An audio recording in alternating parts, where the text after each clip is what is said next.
Thank you. Welcome to tonight's regular town council meeting for June 27th, 2016. We'll start with the Pledge of Allegiance and a moment of silence. I pledge allegiance to the flag of the United States of America and to the republic for which it stands, one nation, under God, indivisible, with liberty and justice for all.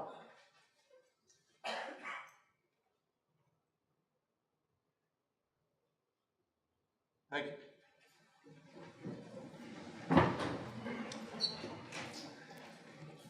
Item 2 on the agenda tonight is the mayor's comments. And I'll have two things to address before we get to public comment. First of all, I want to acknowledge the New Milford Police Department and Officer Cochran for their service this weekend in a standoff in which Officer Cochran was struck and grazed by a bullet. I want to commend the professionalism of the police department and acknowledge their extraordinary restraint in saving this individual's life who has now been taken into custody. So that's I'm very proud of everything that they did and how they comported themselves.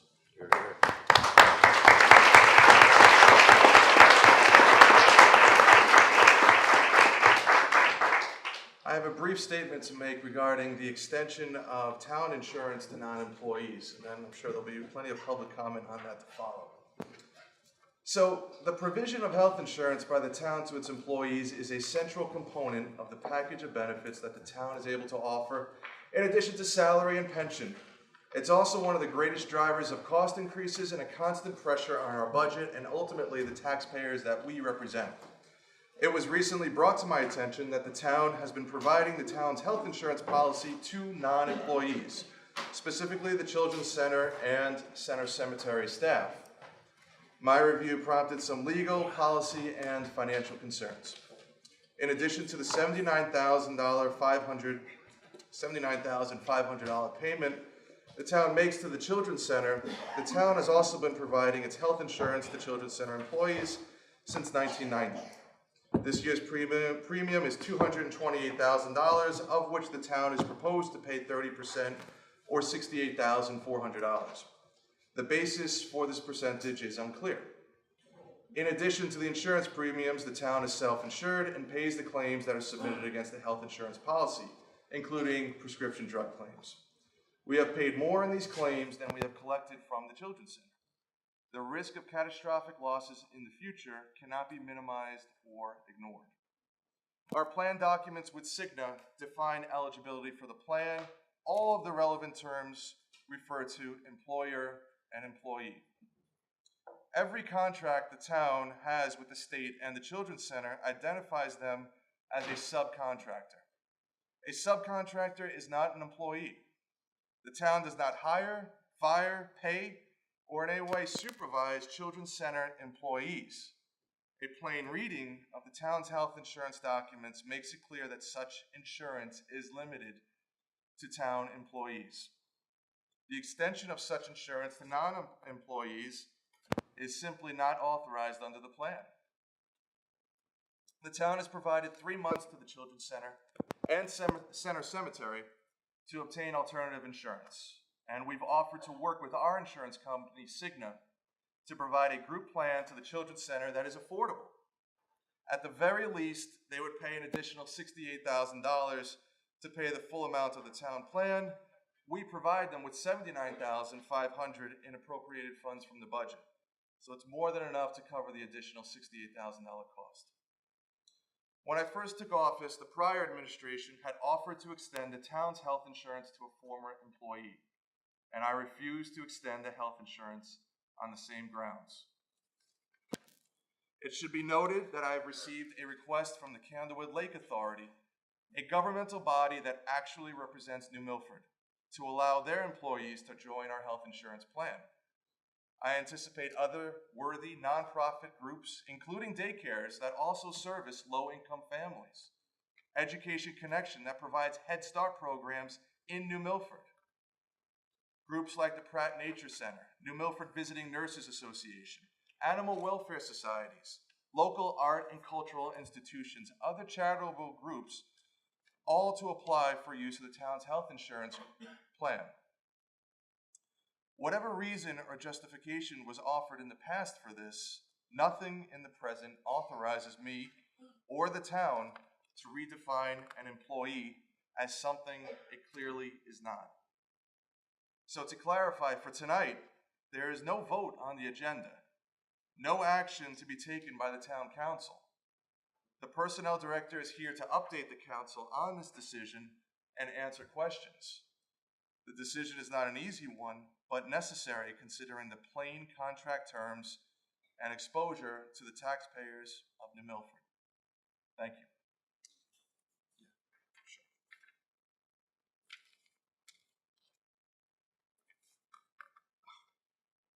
I forgot to note, I'm sorry. She probably wishes she wasn't here as well. We've got Skylar, is our mayor for the day. Skylar, thank you so much for coming in.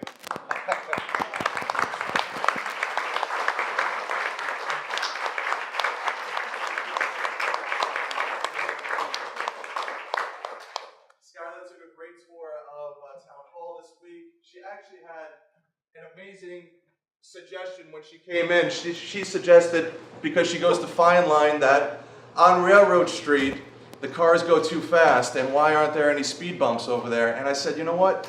There are speed bumps on the town green, and it's a fantastic idea. So right away, I emailed our Public Works Department, and there's actually, we're going to see if we can get it some grant money to address local roads and accident reduction.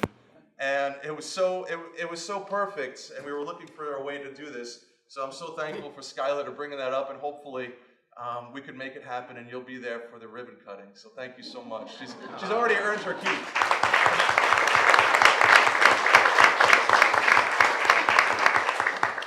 Okay, now I don't think there's anything else. We'll go to item 3 on the agenda, which is public comments. I'm sure there is a list, and I'll just remind the public that comments are limited to 5 minutes or less until everybody has gone. We'll open it back up for anybody who wants to speak again. Okay, my eyesight failed me. I can't read the name, but I could read 88 Trinesky Road, New Milford. Then come on down. Thank you. I'm going to pass this out to all of you because whenever I come, I always bring one of those. I'm Dr. Justine McCabe. I've been living and practicing clinical psychology in New Milford for over 25 years. While I see people of all ages, I have special training in parent-child attachment and working with very young children in play therapy. In that regard, I've been a consultant to the staff of the Children's Center for over 2 decades. During that time, town councils comprised of both parties have been highly supportive of the Children's Center. However much their support has come from different angles. In my view, the town's heretofore consistent financial support has been very prudent.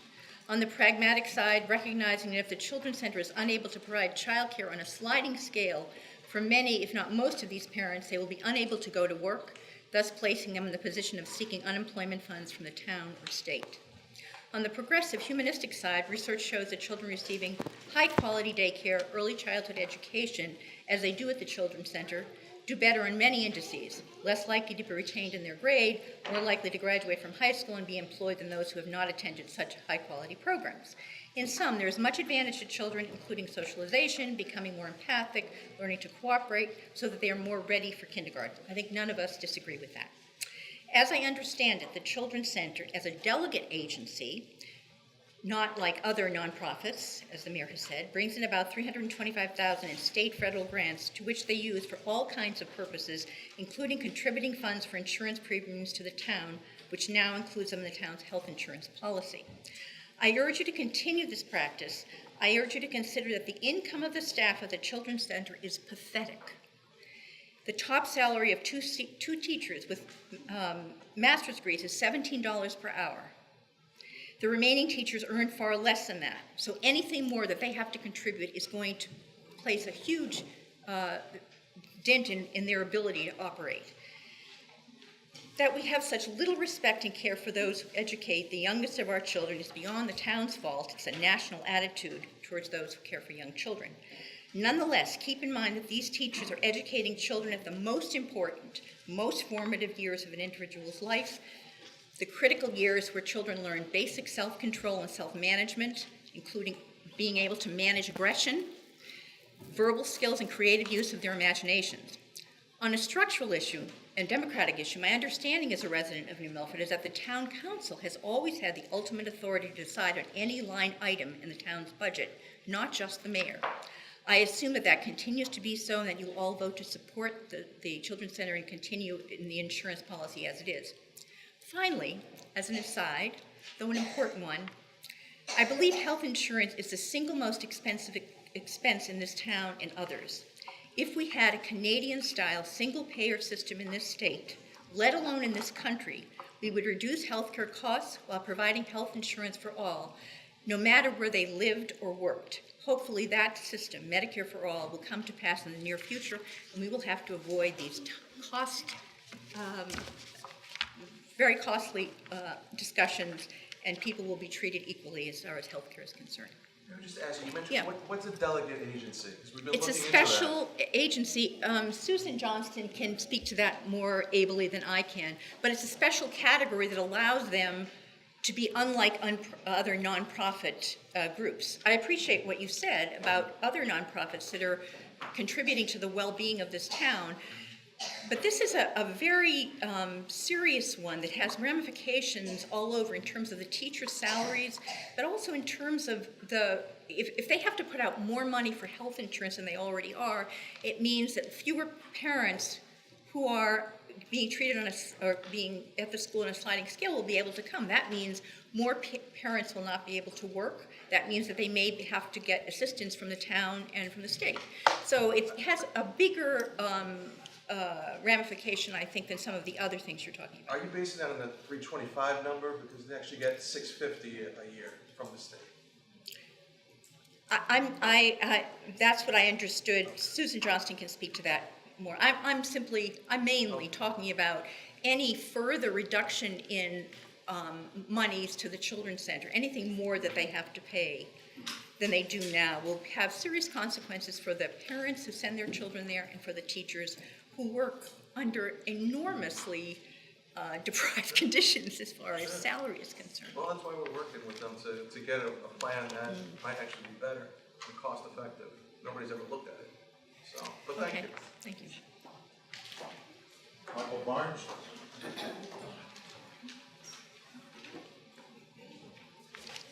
I have credited the mayor for his good ideas more than once in this room. I agreed with Councilwoman Francis' approach to give him time and have not criticized him at every instance as some others have urged me to do.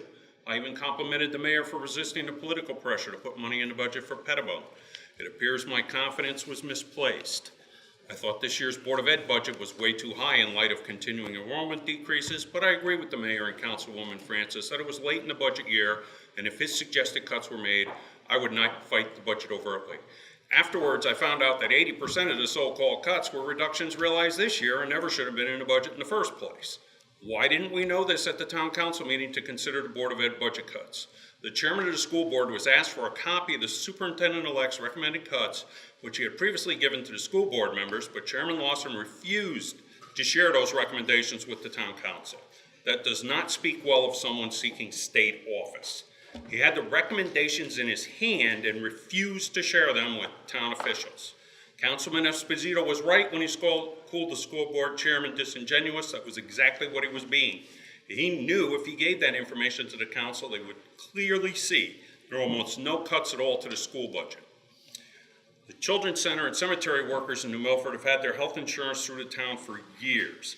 Mayor Grombach said the reason for removing the center and cemetery employees for the town health insurance is black and white and reflects a common sense approach to government.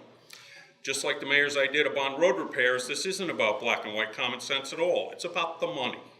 Trying any way to save every penny they can to funnel it into their pet political project, Pettibone.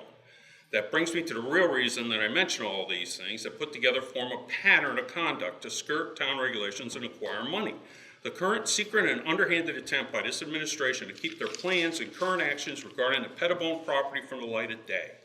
People in town offices were told months ago they were be moving. How do we know this? A member of this council has been posting it on Facebook for quite some time. He said, quote, JPS will be back in use by the end of the year. Look for big things at JPS, unquote. I thought the signs to save Pettibone during the last election were a joke. since they never stated what they were saving it for, or who they were saving it from, or most importantly, how many millions they plan to spend on refurbishing a 60-year-old white elephant of a building with major issues. Since there is no money budgeted for Pettibone improvements or occupancy this year, this represents the worst kind of subterfuge, foisting costs onto taxpayers they do not get to vote on. Even worse, this administration has been making secret plans to rush through a sale of capital assets of the town without proper studies or guidance so they can keep taxpayers ignorant of the fiscal foolishness of their plan. I probably shouldn't be surprised, since the same administration thinks nothing of violating the town charter when holding tag sales to dispose of town property instead of following charter requirements for disposal of town-owned assets. Contrary to the lies told to scare Democrats before the last election about the previous administration and a local contractor colluding to sell the Pettibone property, the current administration actually has already contacted a well-known New Milford developer about purchasing the East Street property. Has the Board of Education been informed of these plans to move them to Pettibone? After all, they have to approve a move. 5 years ago, the estimate to update one wing at Pettibone was over $1 million, and it will surely be higher than that now. I don't recall seeing that in the Board of Ed's budget. Why not? These plans were obviously in place months before the budget was voted on. All this after the East Street windows and networking system was recently upgraded. How many more millions will be spent for other agencies at Pettibone? This body has previous quotes in the millions to make other needed repairs to that building. Where are the new estimates? Where is the plan? The councilman who posted on Facebook also said, quote, "To put JPS back into city service should be well under $100,000, unquote. It's clear he has no clue what he's talking about. As DTC Chairman Andy Grossman said, quote, "Nothing like throwing around cost figures without any backup," unquote. Perhaps they should have a conversation. Where is the money for the large, fairly modern municipal complex this councilman talks about building supposed to come from if it isn't in the budget? Are you planning to raise millions from Waste Management Fund? Are you planning to bond millions for thousands of square feet of unneeded space? If so, you need to get this out of the background and put all those plans in front of the town council and taxpayers. The Pettibone property is located in a commercial zone 1.2 miles out of town, right next to the only major north-south four-lane highway in the western part of Connecticut. It's a lousy location for a school and municipal center, but ideal for commercial purposes. Is it worth more than the East Street property? Who knows? This body has a fiduciary obligation to thoroughly examine any disposal of town property and do what is financially best for all taxpayers, not serve the ends of a few politicians. If that property were sold, the Republican idea was to put the proceeds in a lockbox account for Board of Education capital projects. This way, should extra classroom space ever be needed in the future, there will be a way to fund it. With this Democrat plan, the Board of Ed ends up screwed with no school and no money. That being said, there's no need whatsoever for office space or any other space at Pettibone. Every agency has space now. This is a waste of money to fulfill a false and misleading campaign promise. There will be no reopening of a Pettibone grammar school, as the public was led to believe. It was nothing but election year propaganda. This is no way to run town government. Previous town councils would never have let a small secret cabal get away with this kind of conduct. I call on all council members who are truly representing the residents of New Milford to join in opposing any discussion or transfer of town assets until the real costs and opportunity costs have been thoroughly investigated and are made known to all. To twist the phrase of that certain town council member, let me be clear. I consider everything leading up to the East Street closing a sham, a fraud, political kabuki theater with one purpose, the sale of real estate to use the money for political purposes. Thank you. I have a question of the speaker, Yes. Mr. Mayor. It's public comment. Well, there I was, shouldn't have done there was a question of the last speaker. As the, Point of order, it's public comment. There should not be discussion back and forth. Mr. Chamberlain himself at prior meetings has said that when I tried to speak. Yeah, I there was, agree. there was, I would, Public comment.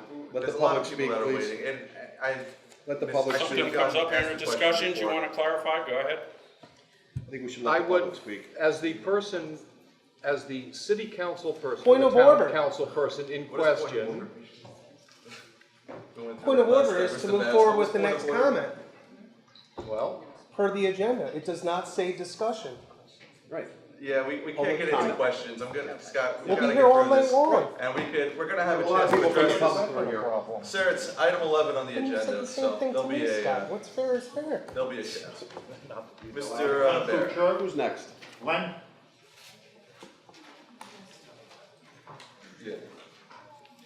Good evening. My name is Glenn Couture, and I am president of TheatreWorks New Milford, and this is Christine Daly, the vice president of TheatreWorks New Milford. We come here this evening neither to support nor oppose the selling off of the East Street School property, which is located adjacent to our own property, but rather to point out what would happen if certain considerations would not be made for our business. In 1967, the Creative Arts Center of New Milford was incorporated and established as an independent cultural organization designed to offer a variety of artistic opportunities to our community. In 1973, we found a home in the former Christian Adventist Church building located at 5 Brookside Avenue. The building was purchased that spring and dubbed the Little Theater. Volunteers converted the building to a theater during that summer, and we've been housed at the current 5 Brookside address ever since. We were granted permission by the town at that point to use the shared parking area behind the East Street building from that moment. Since its humble beginnings in 1967, we have garnered critical acclaim, awards, presented regional, national, world premieres of various works. In 2014, we were named the best community theater in Connecticut by Connecticut Magazine. Within a few months of this meeting, we are set to announce the production lineup for our 50th season. During those 50 years of existence, we've been allowed to use that parking lot for our patrons, and for that we have been extremely grateful. We have asked for, and on several different occasions, and have been denied on multiple occasions, for an easement for parking that would ensure our longevity as a business and as an organization. We ask for and bring your attention again to this issue, for it is vital for our success and our survival. Each year, we produce 5 mainstay shows, which include free senior night previews, pay what you can nights, all to better serve our community. 5 page-to-stage free readings, multiple children's programs, workshops, and special events. On a yearly average since 2001, when we began recording them, we've attracted over 5,000 plus patrons a year who come into our community. They solicit our restaurants, cafes, bars, pubs. They will shop at stores both downtown and on the Route 7 locations. They will use services such as inns, B&Bs, gas stations, car washes, and drugstores, all of which will not happen if we are forced to close our doors. TheatreWorks itself tries to shop local and support fellow members of our community as well. Taylor Hardware, Rings End, restaurants such as Tivoli, Oriental House, Lucia's, Alpenhaus, La Piccolina, First and 10 Sports Bar, just to name a few, various delis, pizzerias, antique shops, thrift stores, grocery stores, Najemi's, Yard Apes, Mitchell Fuel Oil, Hip Builders, and Party Supply Company are just the few companies that we support here in town. We are donors to events, we are members of the Chamber of Commerce, and we are good neighbors. All of these benefits to our community will disappear if we are forced to close our doors due to the fact that our patrons will no longer have a place to park. Therefore, as you move forward with the plans for the East Street building, we ask that you also consider in the plans allowing us to continue to use the parking area adjacent to that building, and that this stipulation be clearly stated in all decisions that are to be made about the property. Thank you. Thanks. Judge Stankiewicz. Thank you. For the record, my name is Jeffrey Senkwitz. I'm an attorney in town, and I'm here to speak on the Children's Center issue regarding the healthcare insurance, and actually to speak against the mayor's decision to terminate the existing arrangement. The Children's Center has been from day one the delegate agency of the town for the purpose of providing affordable child care services to the residents of the community. What that means, Mr. Mayor, is that in probably the late 70s, early 80s, when there was absolutely no child care being afforded in this community, and there were plenty of working parents who needed child care, essentially what happened was the state agreed that it would, if the town could find an agency to run a child care center, that the state would grant the town monies for that purpose, but the town had to have skin in the game. The town had to make its own contribution to support that endeavor, and the town did.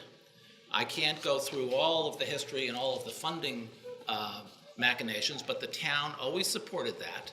The Children's Center always raised money through fundraisers and other endeavors to make a budget that made sense, that it could afford to make its contribution towards the child care of essentially indigent parents, single working parents who couldn't otherwise have child care. Now, on 25 or 30 years, there's plenty of for-profit child care agencies in town.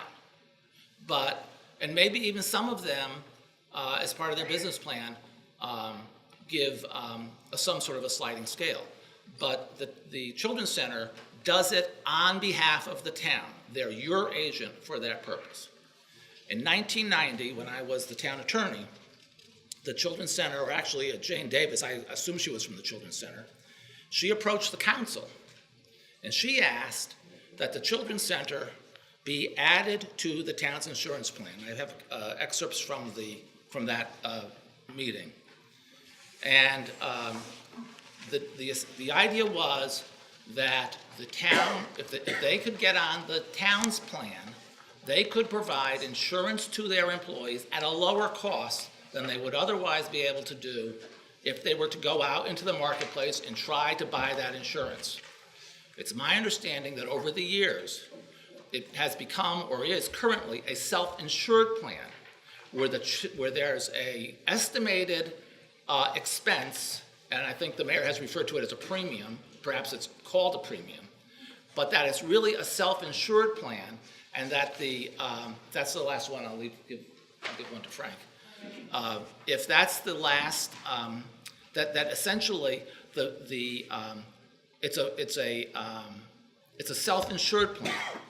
In other words, the town collects this money. It collects money from the Children's Center towards the Children's Center's share of the self-insurance program. And Ray O'Brien has stated, at least in the newspaper was quoted, that he does not believe the arrangement has cost the town money, because if there's a shortfall in one year, it's made up in the next year.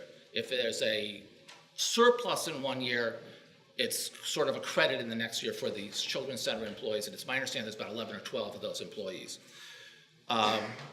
So I think from what I've seen in the documentation or the correspondence in the newspaper article, there's been what it's costing, what the town is paying out, but there's been no corresponding number of what has been paid in to meet that obligation. And when Ray Jankowski, who was here for I don't know how long, he's been here longer than I have, says that he does not believe that it costs the town money, he's got a spreadsheet somewhere that covers every year what came in and what went out. And so I have 2 points. One is, this was not a unilateral decision by some mayor, Walter Rogg or anybody else, to add the Children's Center as an employer, as a delegate agency of the town to the town's insurance policy. Now, maybe that got written out last year, but in the past, the Children's Center was always considered in the definition of employer. It was your decision. It was the policy decision by this board to make that call. Now, 25 years has elapsed, and maybe it's time to change that policy, but it's your decision. I disagree with the mayor when he says there's nothing to vote on. I believe that he has unilaterally decided to change a policy that was decided by this council. And at the very least, you should look it over, check out his numbers, and see if it is a wise decision or a bad decision. Just to say to any agency, tough luck, you're out. Scramble for your own. Scramble to make it up for yourself. 5 minutes? Okay, thank you. Thanks, Joe.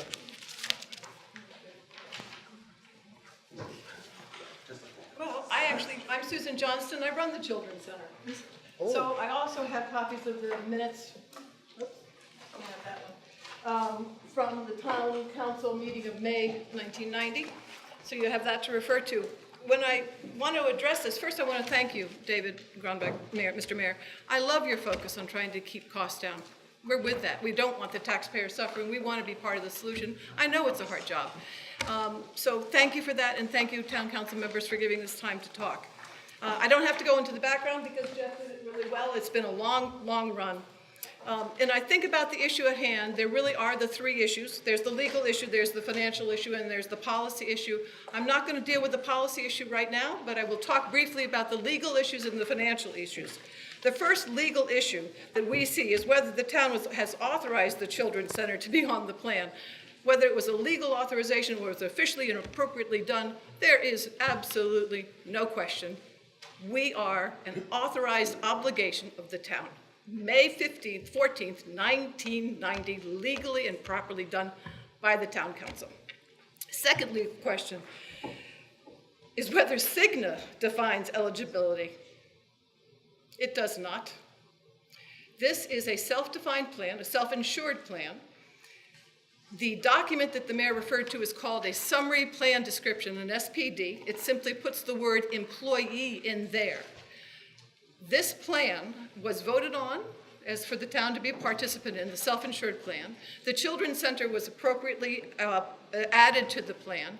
Our employees are employees and make the definition of an employee.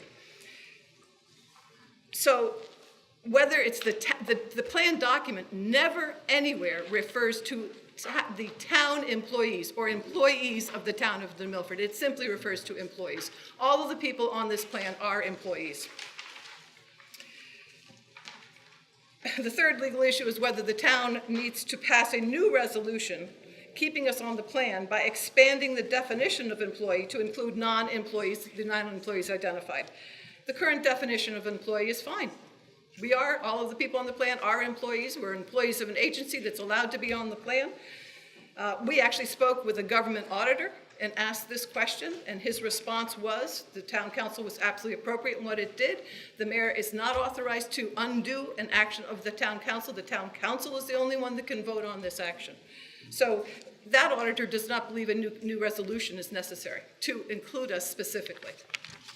Now, so there's three legal issues that I don't agree with at all in the determination that the mayor's put forth, talking with legal counsel and government auditors. The financial issue should be black and white, but there has been nothing black and white in the numbers that have been being circulated on Facebook and in the newspaper. There is such a mess of misinformation in there, it is outrageous.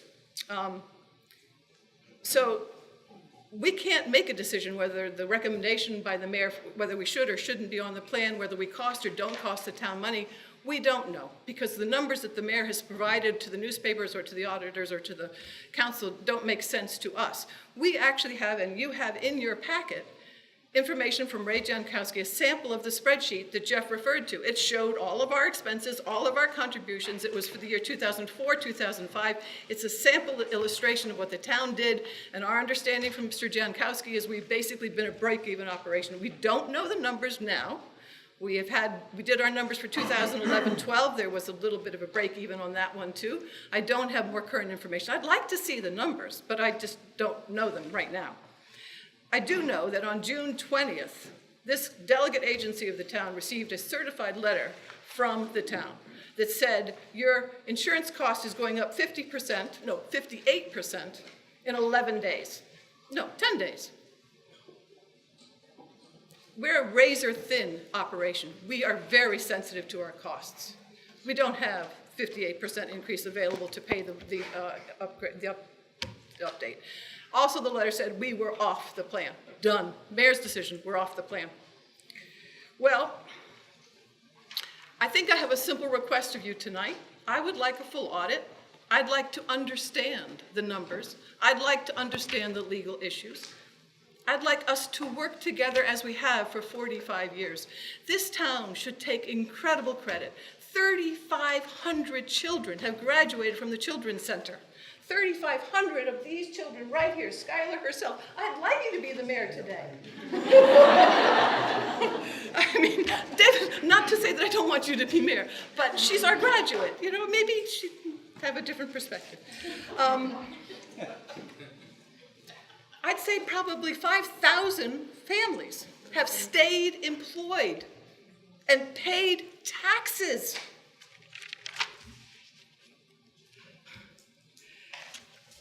If you remove us from the mix, Look what's happening in this industry.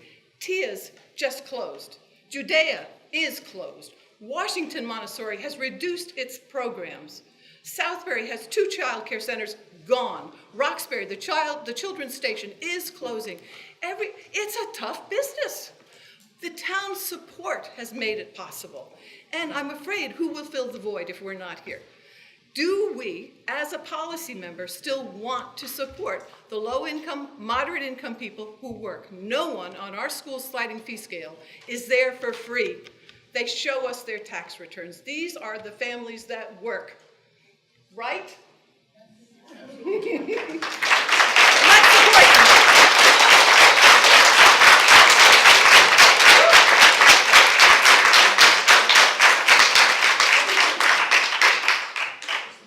That's the end of the list, Mr. Mayor. All right, any other public comments? Somebody in the back. Come on up.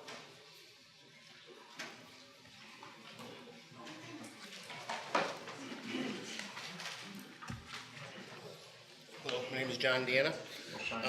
Oh, where is it?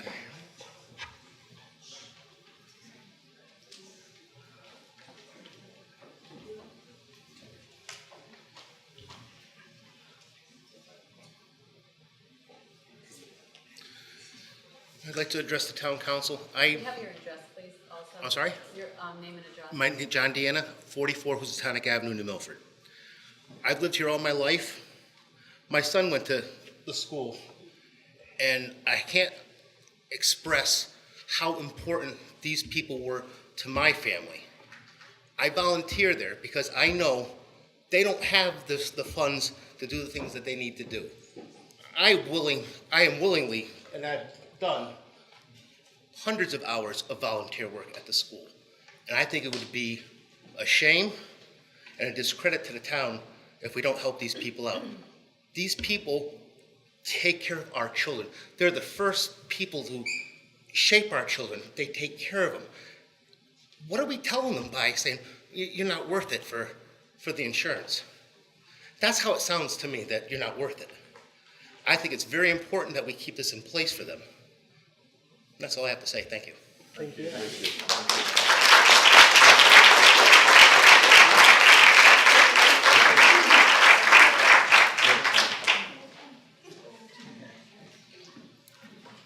Hi, you'll really have to excuse my voice, but my name is Jean Turpning, and I'm a grandmother of a 4, 7, and 8-year-old, and I'm also their guardian. And last year, May 3rd. Your address, please. Excuse me? Your address. I live on 327 Kent Road, Unit 2. I'm a New Milford resident for about 10 years. And I traveled to New York State because I drove a school bus. And in the end, the last 9 years, I was a custodial bus driver. And on May 3rd of last year, I took an emergency leave of absence because I worked second shift. And I had a choice to take my grandchildren to be their guardian or let them go elsewhere. And my youngest, Lainey, wasn't even 4 yet, and she went. I had to wait till July 29th. She hung around with Grandma because I retired from that job because it was second shift and I had no one to watch all 3 kids. And on July 29th of last year, my granddaughter Lainey started the preschool, and they're wonderful there, and she just graduated on Friday, and they taught her a lot of things. And the other day I heard her counting to 15 in Spanish. You know, and I just want to say thank you to Sue. And I was on a sliding scale. Had it not been for this daycare, I would have never gotten Lainey ready for kindergarten because my kids, who are 28 and 22, they went to preschool. And I just want to say thank you. And I also want to say that I feel bad when I heard what the teachers make there. Because in the end of a job where I started in 2001, last year I had almost 15 years, and I made $26.50 to drive a school bus, drive kids home, and to set up for meetings like this. I worked in the administrative buildings and in the schools. And I just want to say, I hope you reconsider, because that's why I traveled to New York. Unfortunately, I couldn't afford to live there, and I am a New Milford resident. Thank you.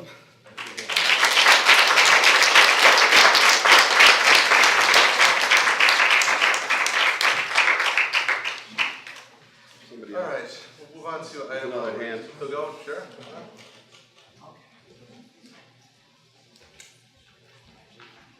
Good evening. My name is Wendy Fallenbach. I live at 76 Bonneview Lane. I'm humbled by all these comments this evening. I'm also a Board of Education member since 2001, 14 years, chairman of the Operations Committee. I must say that I'm surprised that this agenda for the council came with no conversations, at least I feel that way, at facilities, operations, or Board of Education meetings.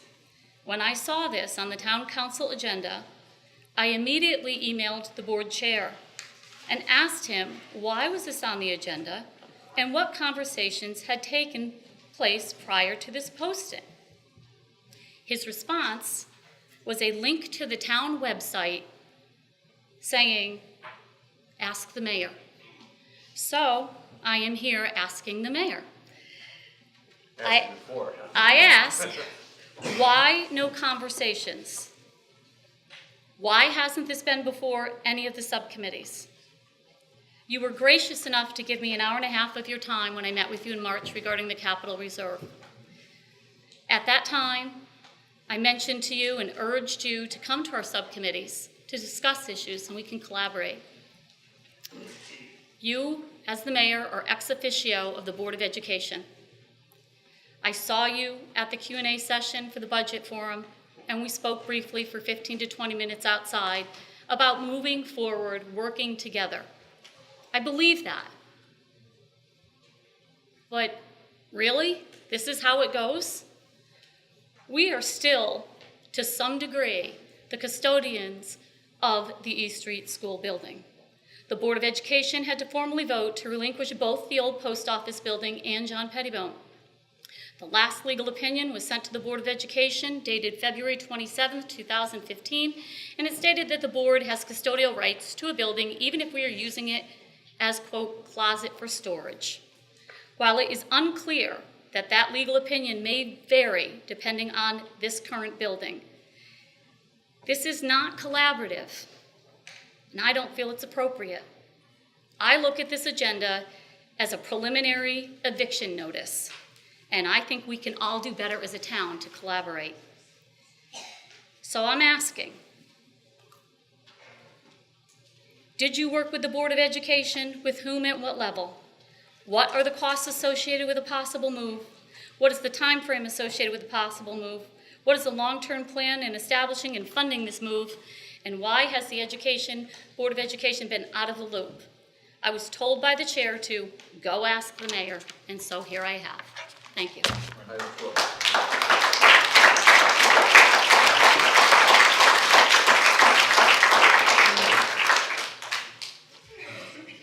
All right, moving on to item 4, personnel.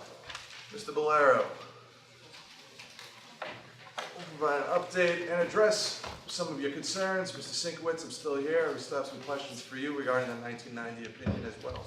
But Mr. Bolero, why don't you've heard the comments, give your summary of how we got to this point. Okay. Well, as you know, I've been with the town now for about 2 weeks, and it's been a very busy 2 weeks. So upon starting, one of the first things that I did is I took a look at our health insurance. I reviewed the eligibility, I reviewed enrollment, I reviewed some of the costs and what's actually been going on. I actually discovered and uncovered some, I'll just call them discrepancies.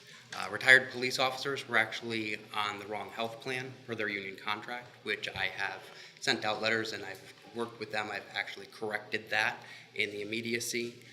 I did discover the two, we'll call them just for tonight's sake, agencies that are not town employees that are on our insurance.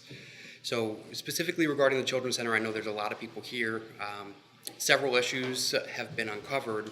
I want to stress the issues that I've uncovered in no way affect the $79,500 that are appropriated or the support that the town actually offers. This specifically is regarding health insurance and eligibility and the policy that we have in place with the town. I'm going to give you a handout, and this, again, you've gotten this from everybody else, but one thing I really want you to pay attention to is the very front page before we get into what the actual town.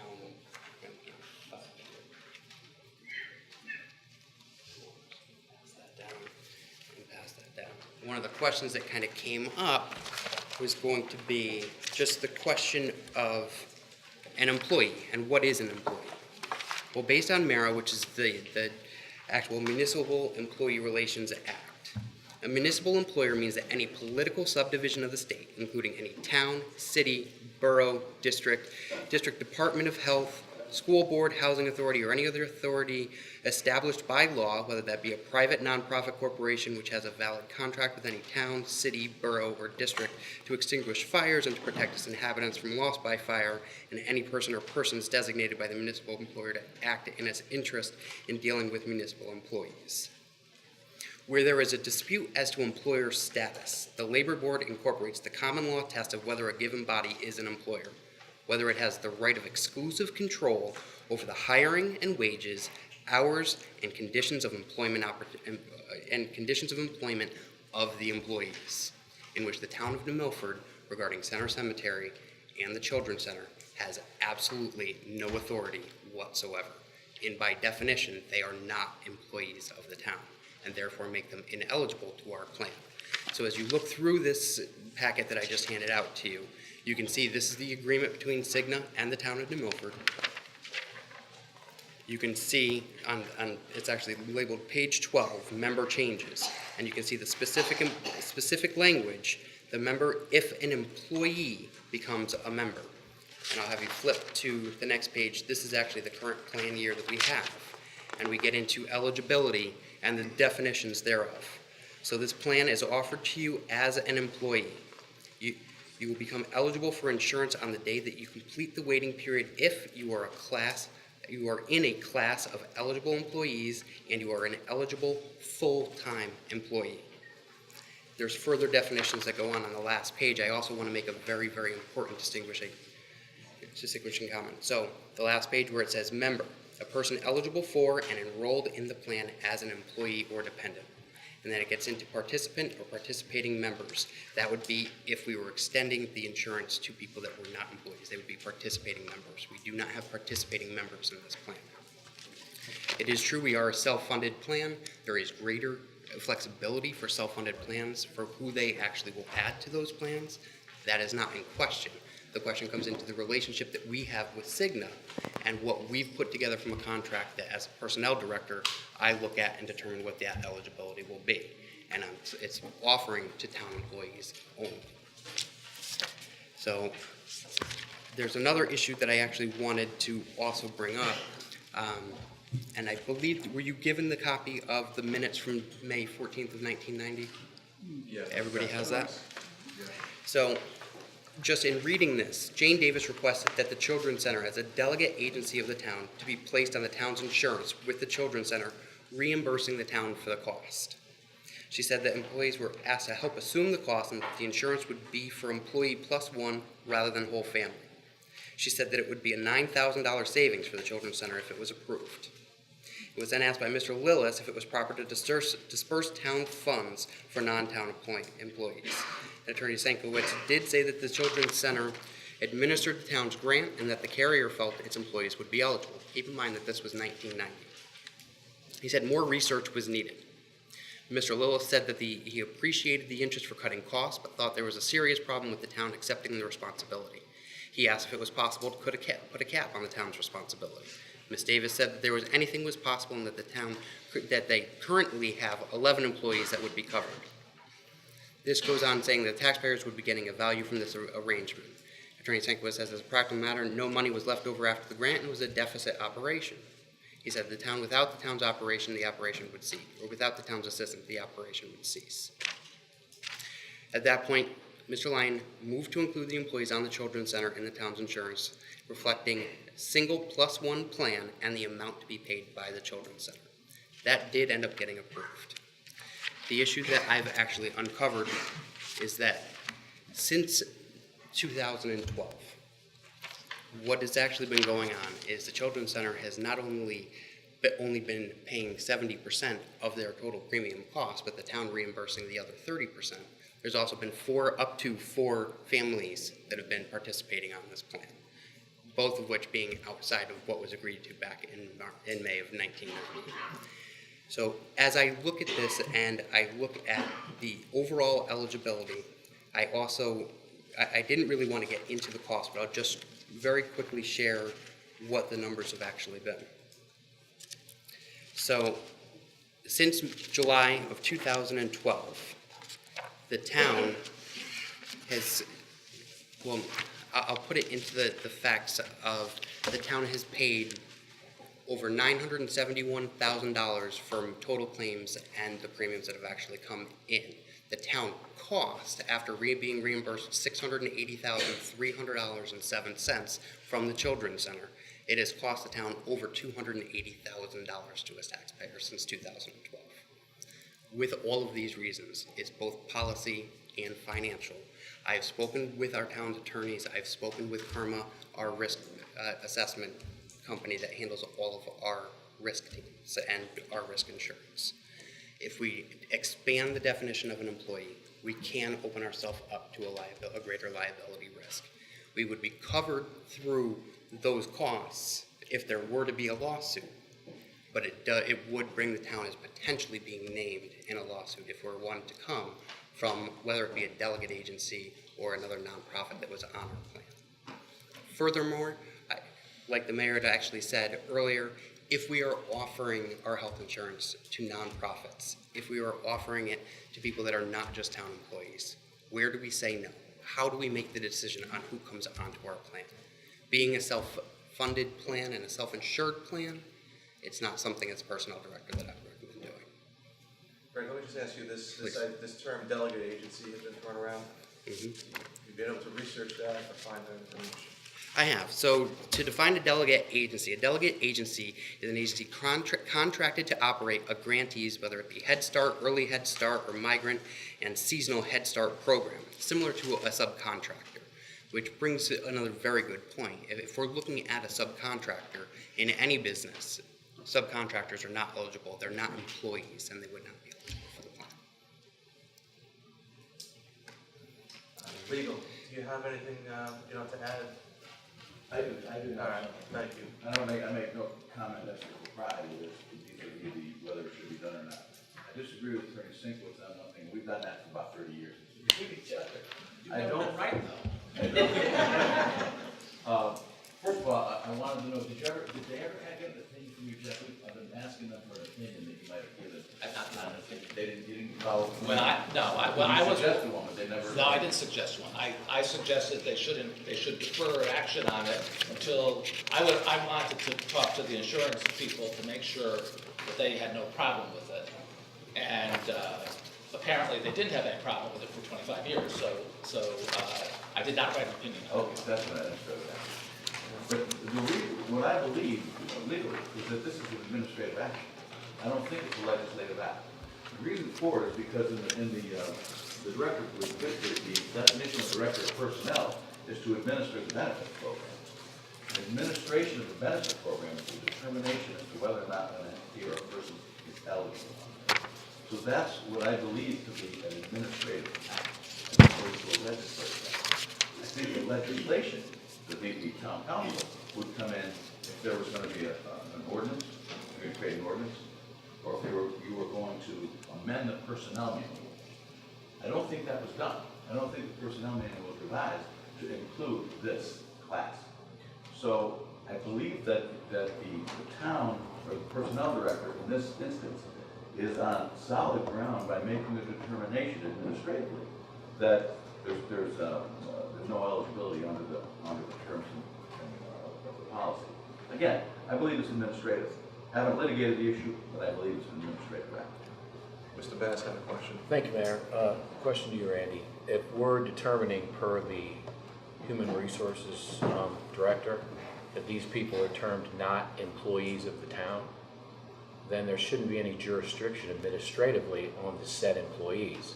Doesn't that then become a legislative issue of where we as the body council then decides whether it be a change of an employee handbook or just a motion, add those people on to the insurance? No, I don't think you can do it by motion to add them on to the insurance. I think you need to revise the personnel manual, create a class of persons, or do an ordinance.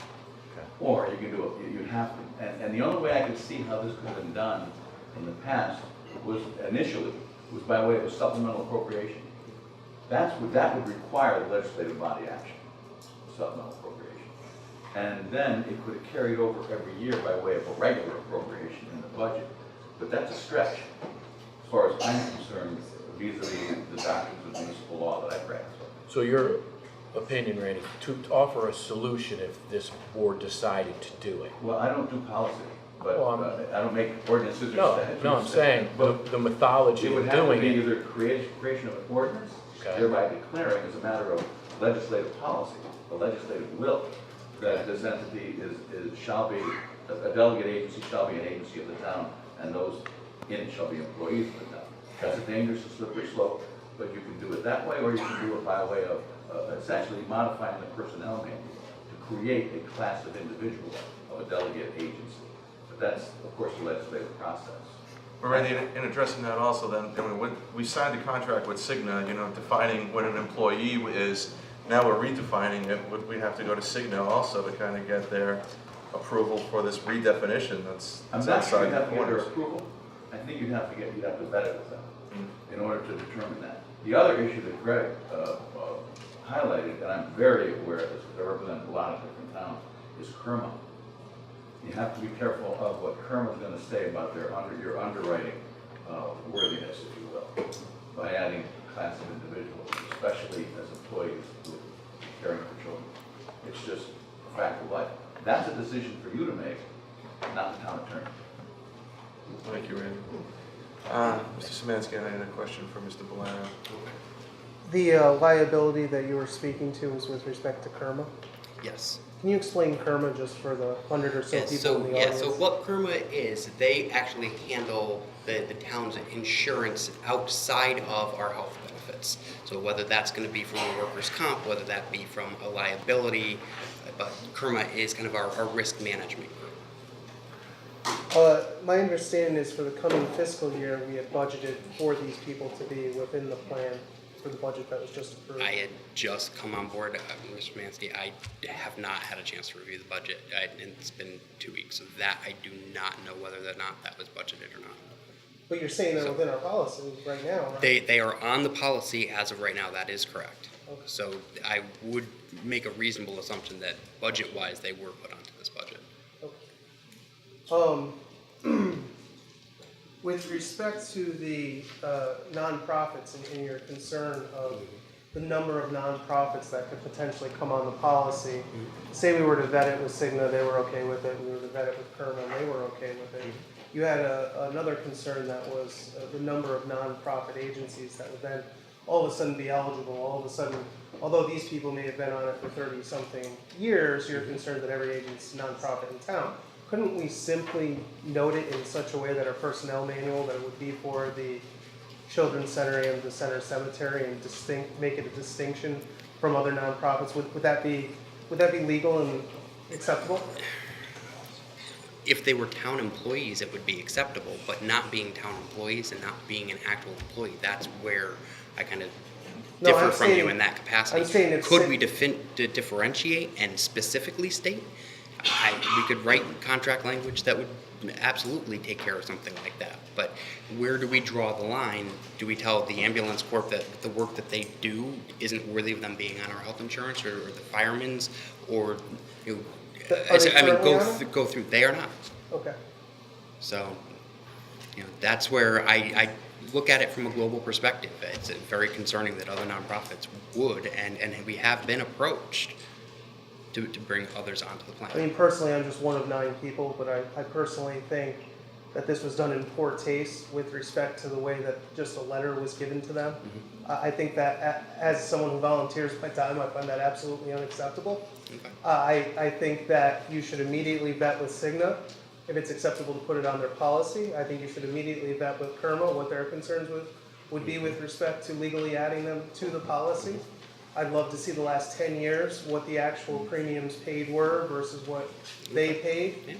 And I really think this should be examined, and as well as the legalities of let the 2 nonprofits that are on there stay on there.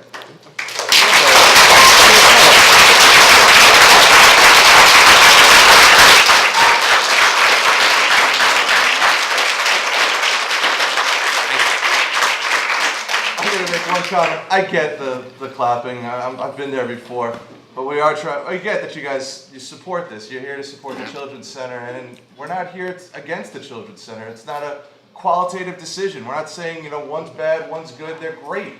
It's a matter of, as the personnel director had indicated, and our legal counsel had indicated, it's a matter of contract. It's a matter of the law. So we'll just assume that you support, all statements in support of the Children's Center. Please just kind of keep the clapping down. We're trying to get through this. Ms. Francis. Could you define what a delegate agency is? Yes. So the delegate And agency. where does the definition come from that you're going to read me? So this, I actually had to go and I Googled what a delegate agency is going to be in respect to a town. Wait, speak up a little bit, because a lot of folks are struggling to hear you in the background. Yeah, so I had to do my own research regarding a delegate agency, But I'm so. asking who defined it when you got to whatever page you landed on, who was giving you this definition? This was actually done, and I have to go back to actually my resource, Ms. Francis. I want to say it was the Head Start. Of course. Delegate agency is defined by the Department of Health and Human Services and the division within that administers that is the Office of Head Start. Only?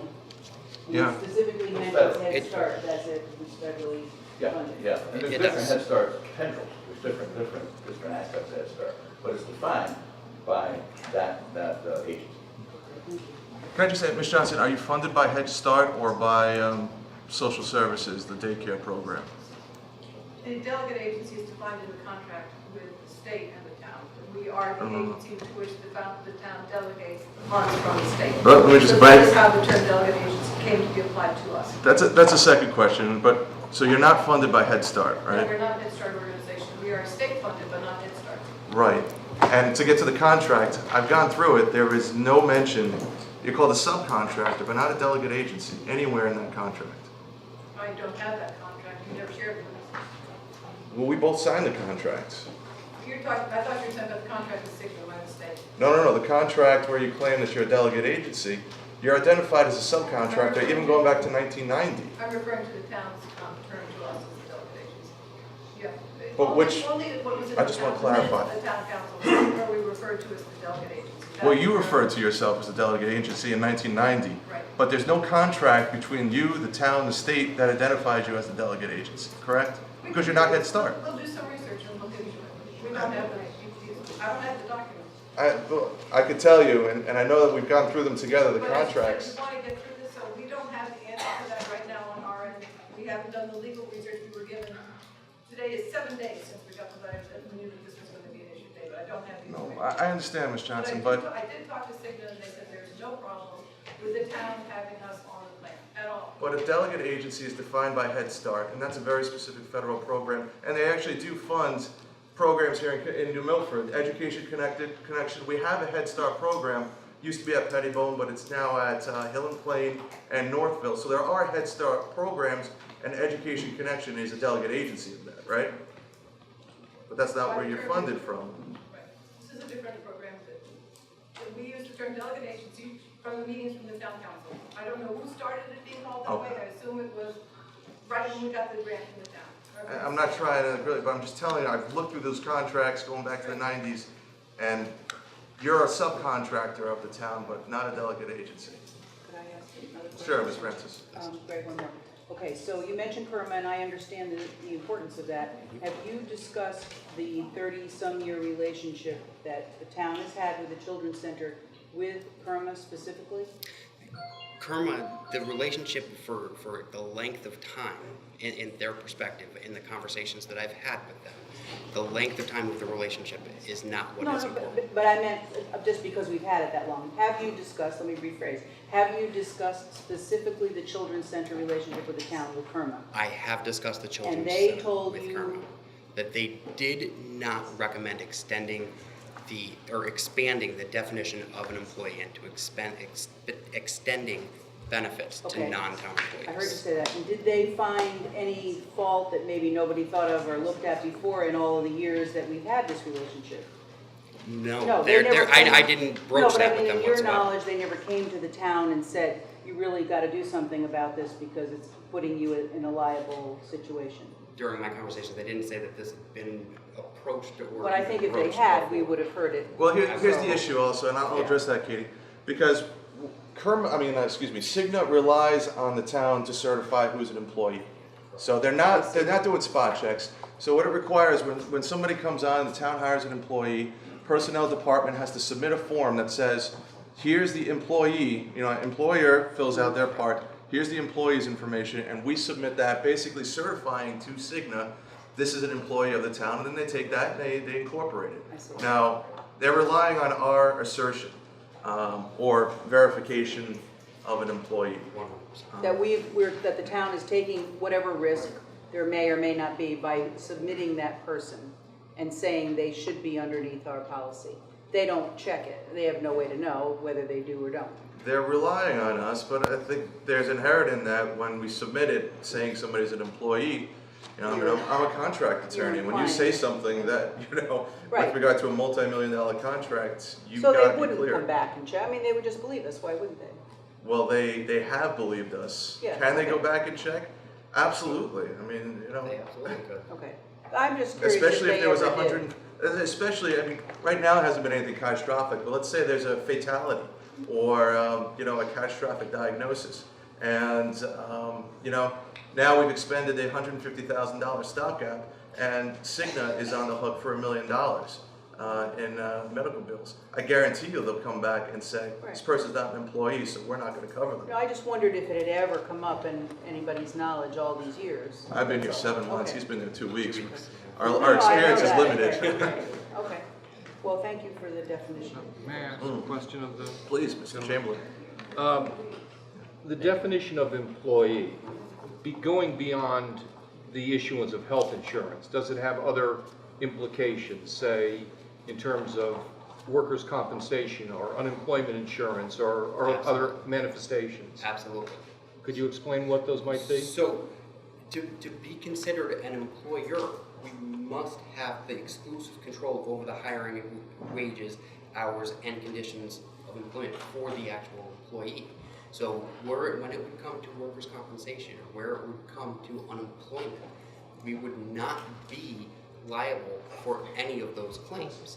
However, if something catastrophic were to actually happen, and say there was a death or something that actually happened, if we are extending health benefits, we could then potentially be named as the employer. If it's a subcontractor, and we could be held liable as the employer of that subcontractor, that's where the inherent additional risk comes in. Thank you. Yes, thank you, Mayor. Thank you, Greg. A couple of questions. First, a letter was sent to the Children's Agency. What's the reasoning behind not a phone call? You have to provide documentation. If I were to just do a phone call to start the conversation of, well, you didn't tell me this, you didn't put anything into writing, you didn't notify me, I have to do it in writing. Then after it was received, did they get a phone call saying, by the way, I'm letting you know we're terminating the services? Was there any kind of follow-up phone call to kind of let them know? A follow-up phone call, yes. I did receive a call from Susan Johnston where we did have a discussion. Did you initiate? And I did initiate a phone call after she did give us information around the 1990 agreement to follow up to let her know of that. And then also a subsequent offer to sit down and have a conversation, which was ultimately denied. So when we're reviewing the policy, we're reviewing the costs, we're reviewing all this, is there a need to knock people off the policy as of today? As of today? Or, well, you've given them a notice that they have 30 days, right? 3 months. No, they've got 3 months. It's October 1st 3 is months, when the do they go on COBRA? They do go on COBRA for 30 months. Right, so what I'm saying is, as of today, they're on the town insurance. Okay, so is there a way while we continue to, there's a lot of questions that I know I have, a lot of questions that maybe some other council people have. First of all, there is a solution if this board decides to move forward with it, is to change the employee handbook policy. Correct. Right, then we could add them. That's a solution. That is. May not be one that everyone on this board may want to take, may not, but it's a solution. So my question to you is if we said right now that we want to look at it keep these people on their policy, not COBRA, where it's a 58% increase on these people, where we can make the decision as the town council and look at changing the employees. Do we still have the ability to do so? So the 58% increase is solely based on what was agreed to back in 1990 for the Children's Center to bear the cost of their insurance. Right. So we are not increasing their cost beyond what was agreed to. And if we wanted to go back, the one thing that we're still not doing, we're not taking the family coverage that is on there off. That would actually be eligible to stay until October 1st. Greg, I 1,000% understand what you're saying, and I hear what you're saying, and I agree with what you're saying as a protocol. But what I don't agree with, which is what businesses do every day, right, is they let their employees know ahead of time of what's happening. Unfortunately, you came in 2 weeks, right? And we're uncovering issues. Yes. All I'm asking is, there's a lot of pros and cons to this, but there's also the unintended consequences of you've got people that have already budgeted their business, so to speak. You've got teachers that are just trying to survive. I just think that if we have a few months where we could maybe see about an opportunity to offer a solution, and we have the opportunity to do that, I think it would be not in good taste.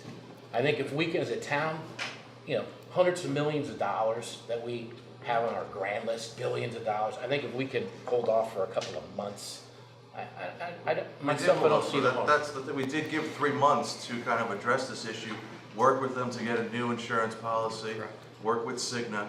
So that was the idea about giving them 3 months. My own stuff, my own vote, I'd like to see it where we can come back and maybe have solutions to keep them on the policy. Maybe it's changing the handbook, or maybe within the next 3 months with your help, the mayor's help, everybody's help, maybe we can find a solution where they have their own plan as cheap as the towns. But to me, using your guys' expertise, but we keep them on for just a couple extra months. But we are at 3 months, they're on. Yeah, but the 3 months on COBRA at a 50% increase.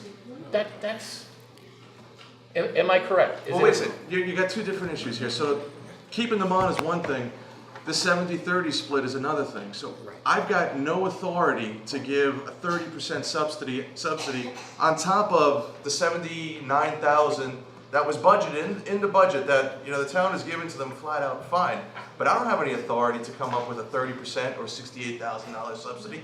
Neither does Greg. From the personnel office, I wouldn't be able to do anything like that. So to keep them on until October 1st, I think it's the right and the best thing to do.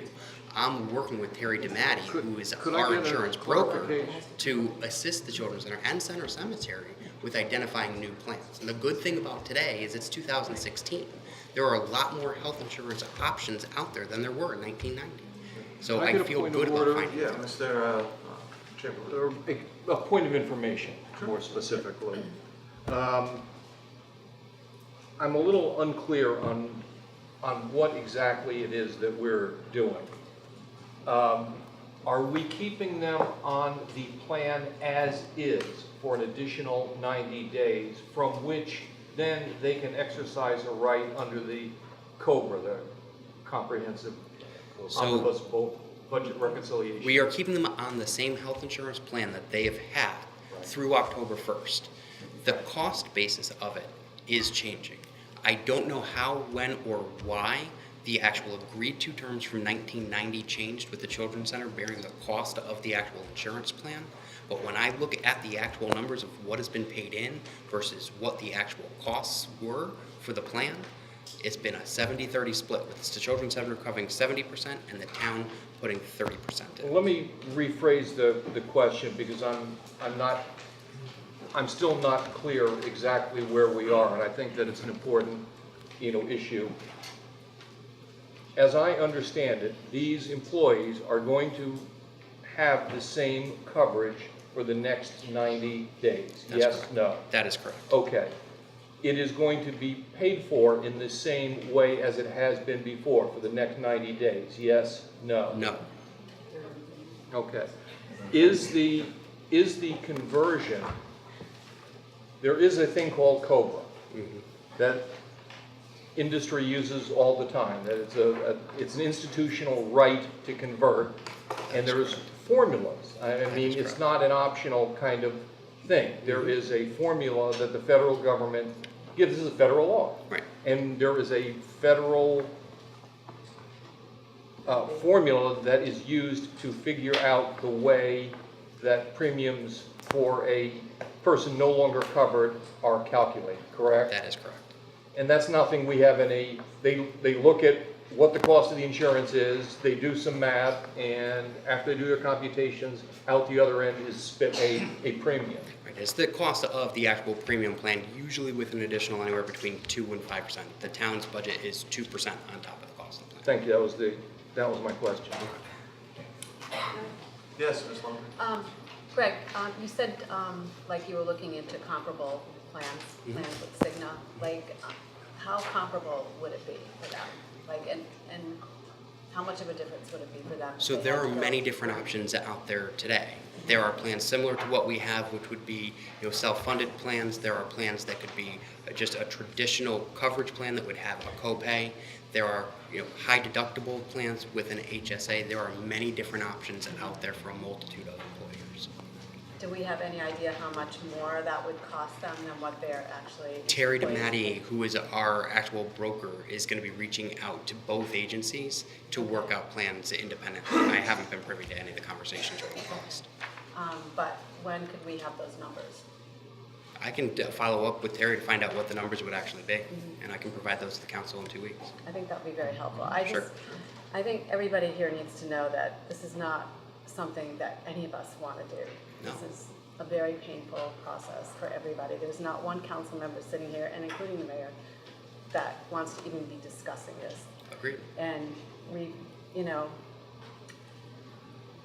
it's very sad that it comes down to basically what the legal system has to say and what Karma has to say. And I feel that is unfortunately a really big consideration for every council member that's sitting here. And it's a very difficult position for all of us to be in. Absolutely. And it's a very sad state of affairs, as Dr. McCabe brought up, that as Americans, that we're even dealing with this kind of thing. I agree, We should have a single-payer 100%. system in this country. But it's hard. It's very bad. It's a hard situation. It is. Ms. Francis? Yes, I guess I'd like to ask Greg, in the budget, we did approve in the budget the money that the town is paying towards the insurance, correct? So the money is there. It's budgeted, sure. It's there. Yeah. If we have nothing else that we're allowed to say, we could say that we voted for that budget because we wanted them to have that money.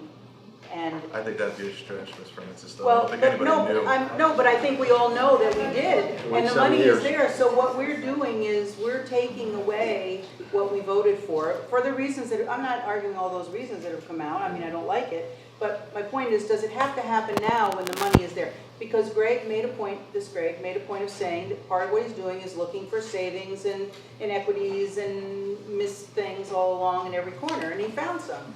So if the money is there, then yes, okay, so you're saying we'll get back a couple $100,000 in the end. And I guess it boils down to, as Mary Jane just said, at what cost children's education, children's well-being? That's my 2 cents. Mr. Wargo? Yeah. I've been on this board for over 20 years, and every 3 or 4 years something comes before us that's really heart-wrenching. It's really a tough decision. On the one side, Mayor Brownback has discovered something he thinks is illegal. Looking at the minutes that Jeff had, he said that he said, quote, more research is needed for this issue of whether you could give them insurance or not. And that wasn't followed up. No, well, that's not quite accurate. I was more interested in making sure the carrier would be okay with it. But you said that, Jeff. You said that in the minutes that the carrier was okay with it. Well, yeah, it's reported that way. Right. And then you said more research was needed. I don't know if you want me to Well, talk or no, here's my concern. You thought, you're the town attorney, you thought more research was required And 5 minutes later, they voted to approve it.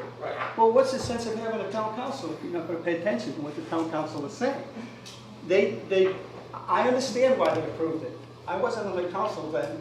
I would have approved it because it helps kids. And I'm for kids. I taught for 12 years, special ed. I really love kids. I support the Children's Center. Financially, I've supported them. And we can come to a resolution, but it's not here tonight.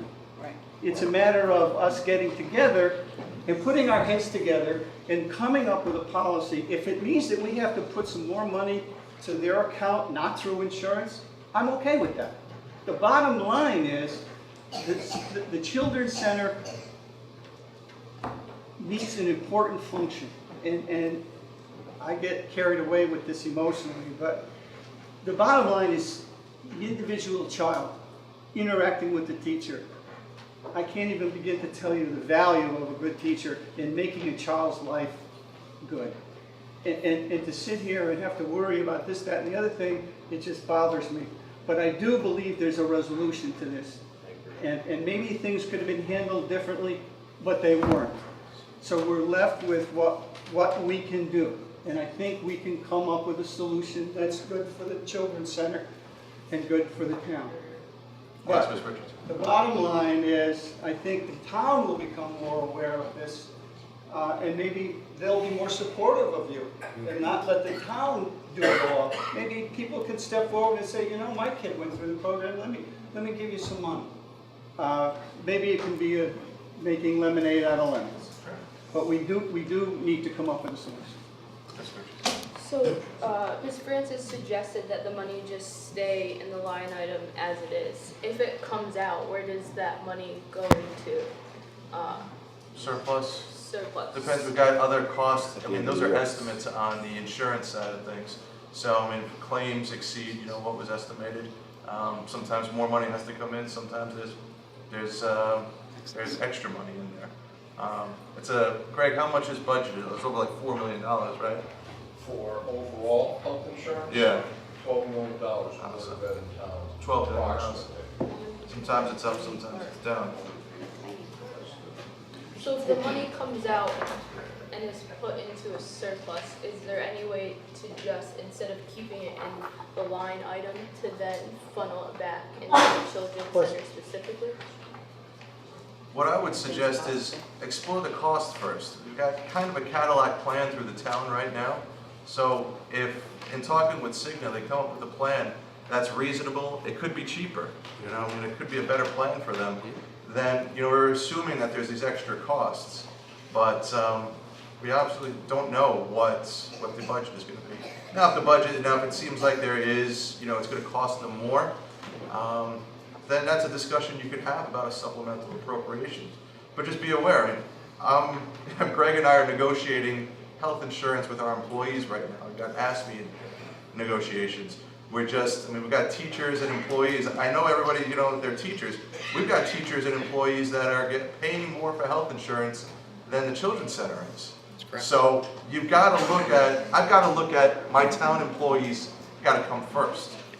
Before we extend this thing, you talked about TIAs. TIAs would probably be open today if we extended them health insurance and $70,000 or $80,000 in aid.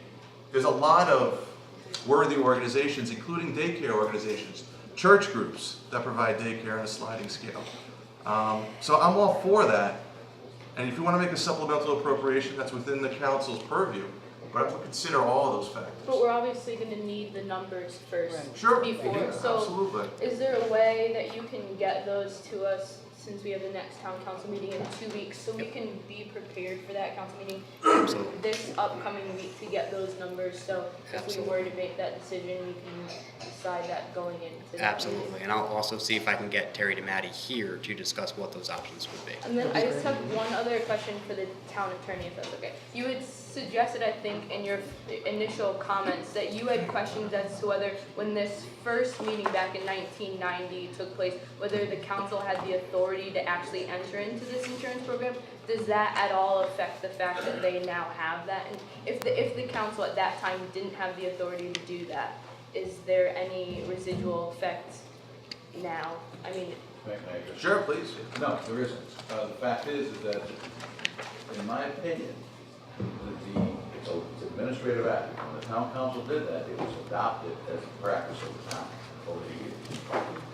Going forward, however, I strongly suggest that if it's going to be done, it be done by way of an ordinance or a policy provision. Preferably an ordinance. There's our solution. Sure, Mr. Esposito. I agree with town attorney, my other fellow councilman here. There is a solution here. And we have to create a solution because for the last 26 years, the taxpayers, as well as every administration, whether Republican, Democrat, or independent, has voted for this. So the people accept that this is part of the town's practices. And it was an investment that was made that I think most of the town leaders at the time and town leaders continue to believe it's cheaper to educate kids now than it is to put them in prison later on. Agreed. Okay, we've had a tremendous amount of issues through this town. I've lived in this area for a long time. There were some days this was a real bad area. And when the Children's Center came forward in many of these organizations, there was a massive need.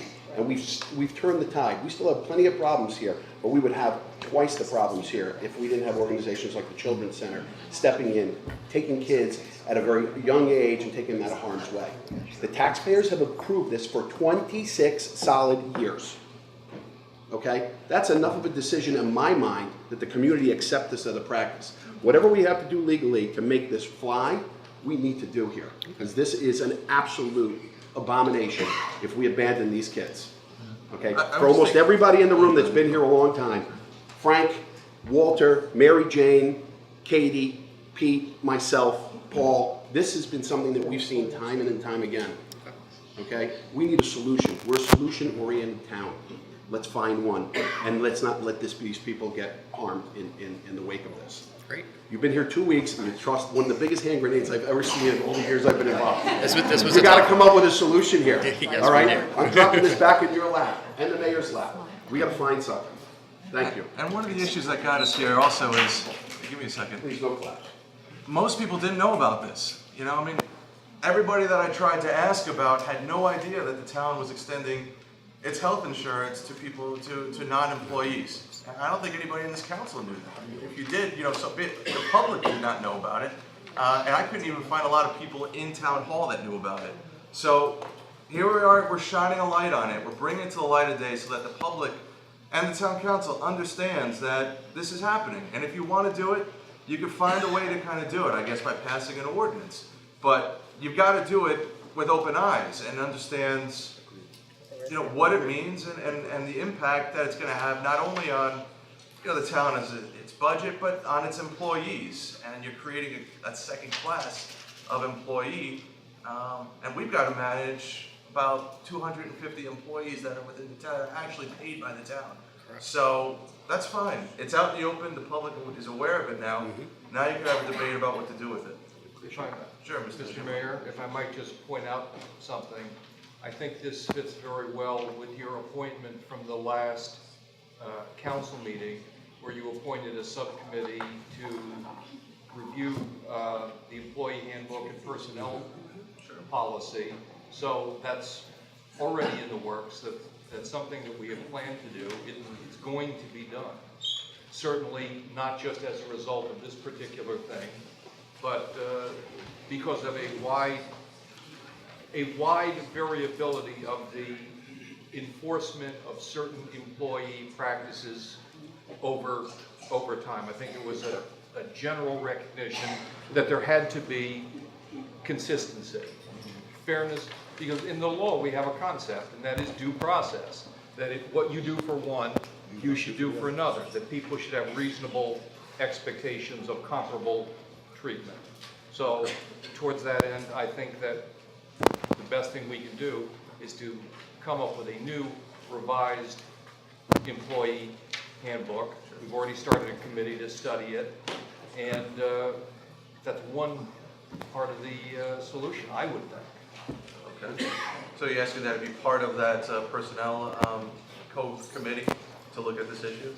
I think Attorney Richardson and I are going to be part of it, and anybody else who wants to, sure, you know. I'll get some feedback. Thank you, Mayor. Greg, just one thing. Please. There are other subcontractors that receive this funding from the state, right? Do you That's reach correct. out to any other municipalities, see where they kind of put those subcontractors on the town's health insurance? So I've reached out to several others. I've spoken with the town of Torrington and I've spoken with the town of Wolcott, who both have subcontractors, actually both in daycares, neither of whom will extend town benefits to those.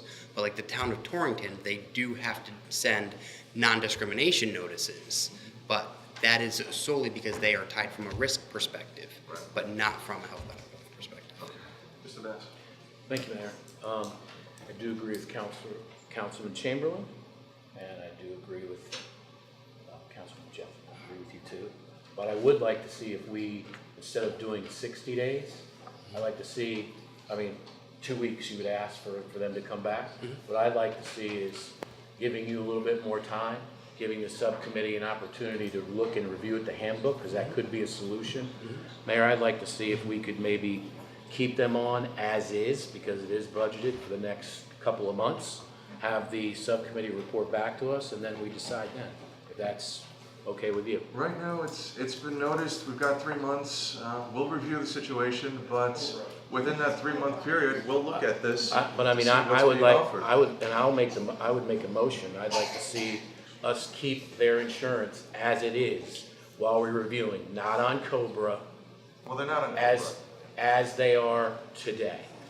I just want to clarify, their insurance is as they are today. There's no COBRA being invoked for 3 months. But it'll cost them more, right? So this 70-30 split that is just kind of out there, that's why, if you go back to this 1990, if you want to go by what was authorized, it was 100% of the costs. So that's what we've kind of gone to, and that's what they've said. So may I just get a further clarification, because I was confused.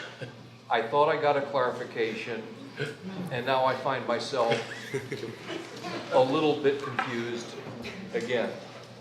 And just by way of background, as some of you know, I'm a divorce lawyer, so the whole concept of COBRA and conversion of health insurance is not totally an alien concept to me. As I understand it, I thought I had just heard that we are doing an immediate COBRA, but that apparently is not the case. I'm going to say what I think I understand to be the case, and if anybody here understands differently, please say so.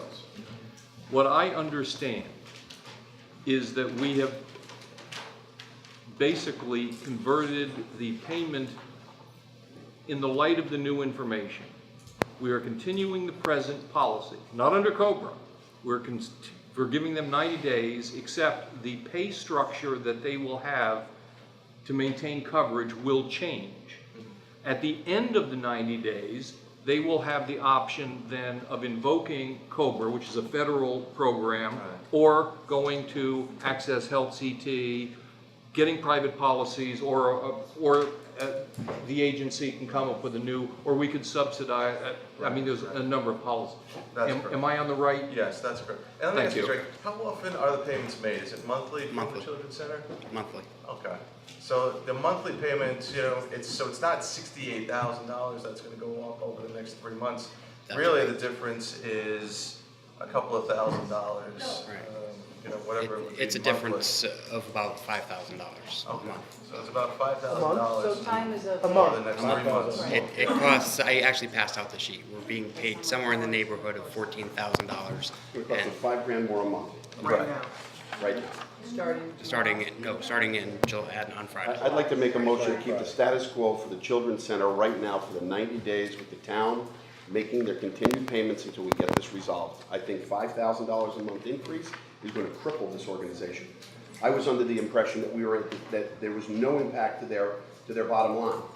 So my motion stands on the table if somebody would like to second that. Well, listen, you're kind of out of order because you can't just make a motion for something that's not on the agenda. But let me address that for a second. So we don't know anything about, listen, we're going to work with the Children's Center. They're not going to go out of business. They're getting $650,000 this year, $650,000 next year through the state. So we're working with them on this.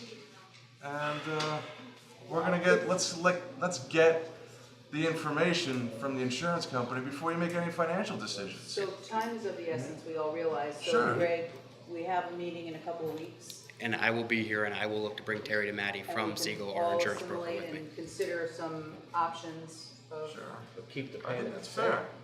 Yeah, You I gotta keep mean, the for payment 2 safe. weeks, could we not, you know, put the human touch on all of this conversation and keep it? Nothing's gonna happen in 2 weeks anyway. I mean, But no for them, payments, their you payment's know, gonna go up. the payment will be in July anyway, at the end of July. So, you know, before then, Payment Next is week. the first, is the payment at the beginning or the end of July? I don't know when you get it, Greg. It usually depends on our state funding, we're a little short on our state funding, it comes to the end of the month, usually So I hear people saying the end of the month is fine. Sure. Okay. Yeah. So It's the fine. The end of the month is not an impact. So we won't look for the mailbox first. Sure. And then Absolutely. then we revisit it. But get some So nothing information. happens now, right? 2 weeks. That's right. All right. Get some information. And I just like, I mentioned to the mayor, if we could have somebody from Kerma also here too. Okay. An attorney. Mr. Bass. Sorry. Moving to the cemetery employees. Question for Randy or the mayor.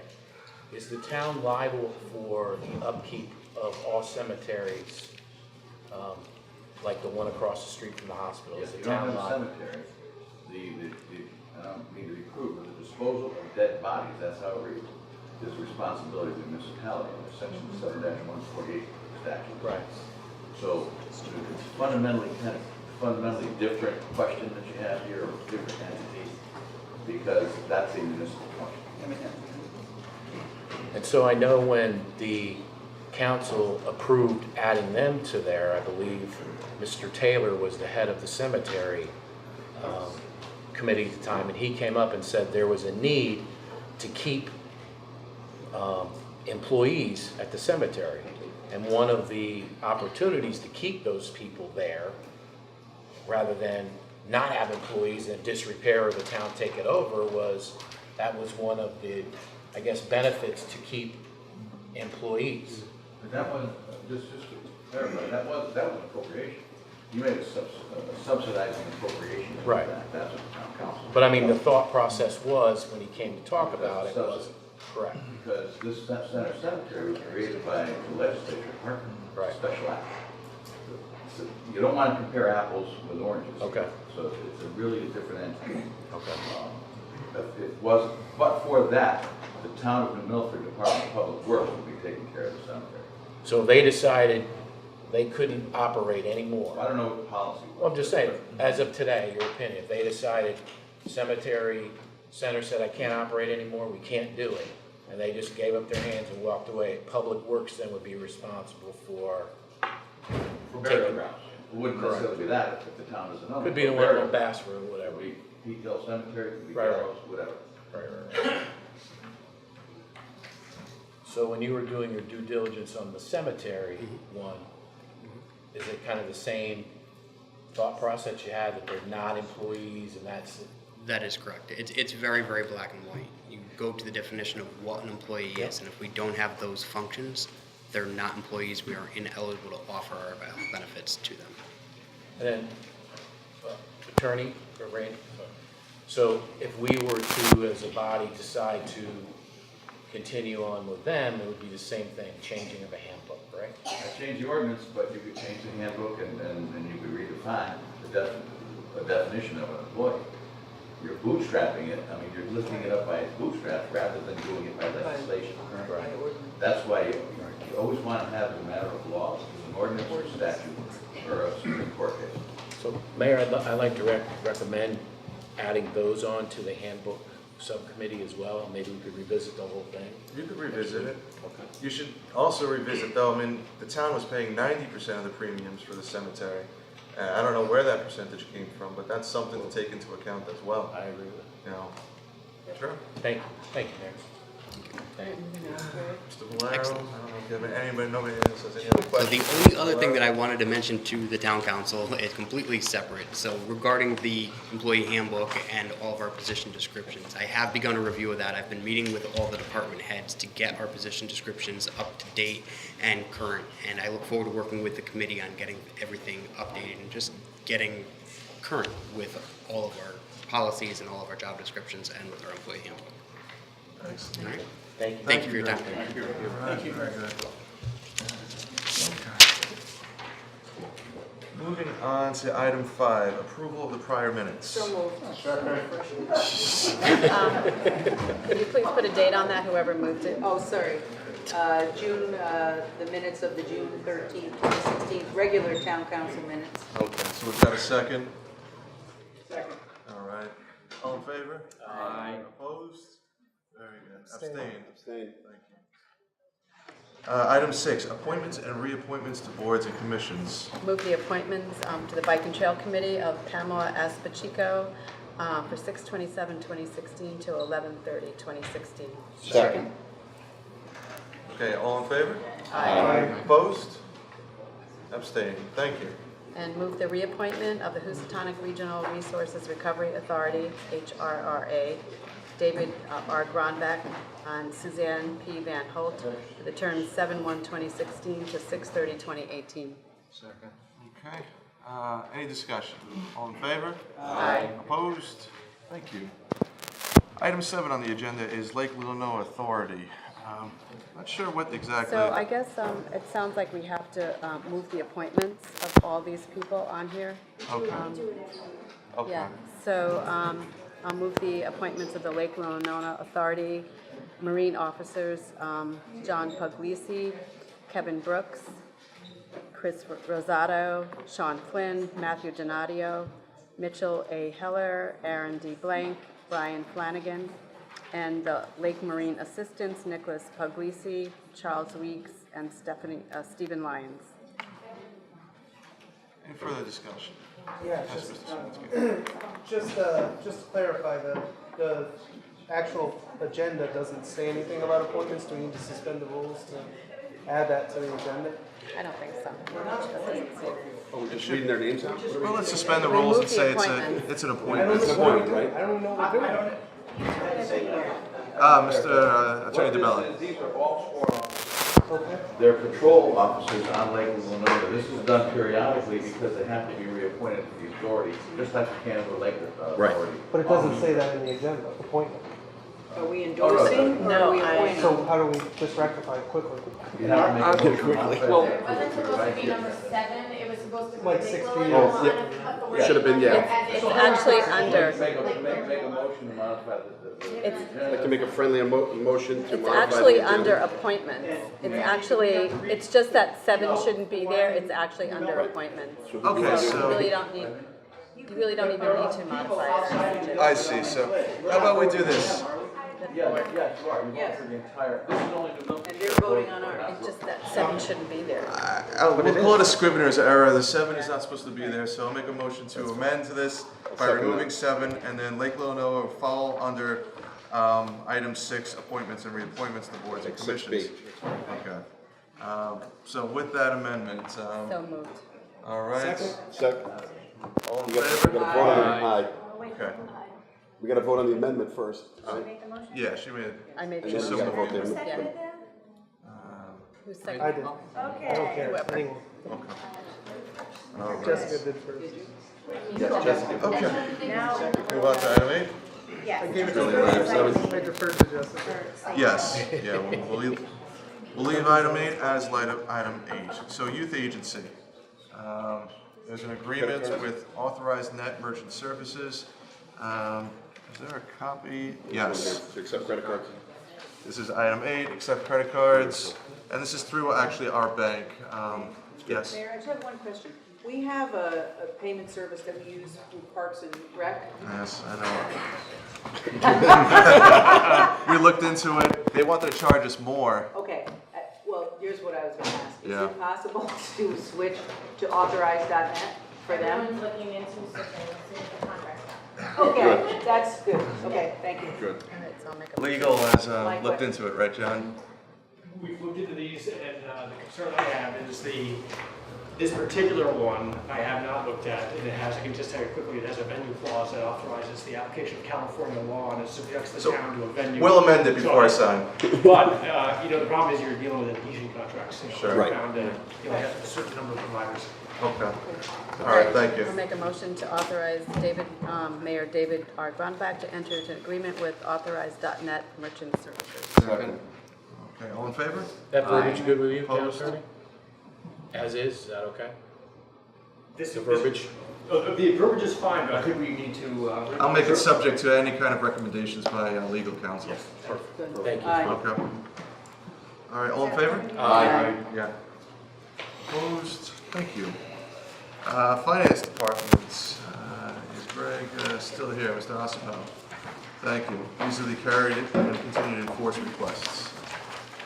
Okay, what you have before you for consideration is the continued enforced request for next year and also the year-end adjustments for this year. The continued enforced request total $503,000, which is a reduction from last year or this year's request of $820,000. Questions? Okay, any questions? I'll entertain a motion and then we can have a discussion. Just Sure, a Ms. quick Francis. question. So last year was 820,000. Right. It's a big difference. A lot of money was spent this year, so a lot of it was reduced. Okay. Certainly make a So motion. that's I didn't have the anything to reason. compare it to. It just seemed like Right. quite a bit. Okay, I'll go ahead and make a motion to accept the year-end adjustments and the carried continued enforced funding request relating to the fiscal year 2015-2016. Second. Do them separately with numbers. Do we have numbers? You saying every, Separately by departments? because there's two of them. Yeah, you've got the front and the back. One is the year-end adjustments. Okay, motion to accept the year-end adjustments for fiscal year 2015-2016. Documented And, attachment 9. June 30th, 2016. Second. Any further discussion on the year-end adjustments? All in favor? Aye. Opposed? Abstained? Motion carries, thank you. Now I believe what we're looking at are the carried enforced requests, correct? Okay. Okay, motion to accept the continued enforced requests from fiscal year 2014-2015 to 2015-2016. Second. Okay. Discussion. Just as a matter on my own end, I think some of these items on here would be appropriate candidates for that incentive program that we talked about at the last town council meeting, which is at the end of this. So after the auditors do their audit, I anticipate coming back to the council to discuss transfers for the incentive accounts. That, the request you're looking for is exclusively from surplus position. Right, exactly. These are carried and forced. They're not really part of our budget, so these cannot be considered in that same venue. Stay within the line. Right, they, right. For the specific line item, Right. may not have been complete the year before. So Correct. storm damage has to stay with storm damage. Correct. Okay. Well, okay, so any further discussion? Okay, all in favor? Aye. Opposed? Motion carries, thank you. Anything else in finance? Great. Moving on to item 10, Lanesville Fire Department. We do have a representative here today to discuss the requested $60,000 appropriation. How are you, sir? Good evening. My name is Bruce Taylor. I live at 10 Lily Pond Trail in New Milford. Just quick history to get into this. I've been a volunteer fireman for like 52 years. Quite a bit of my time was in New Fairfield before I moved to New Milford.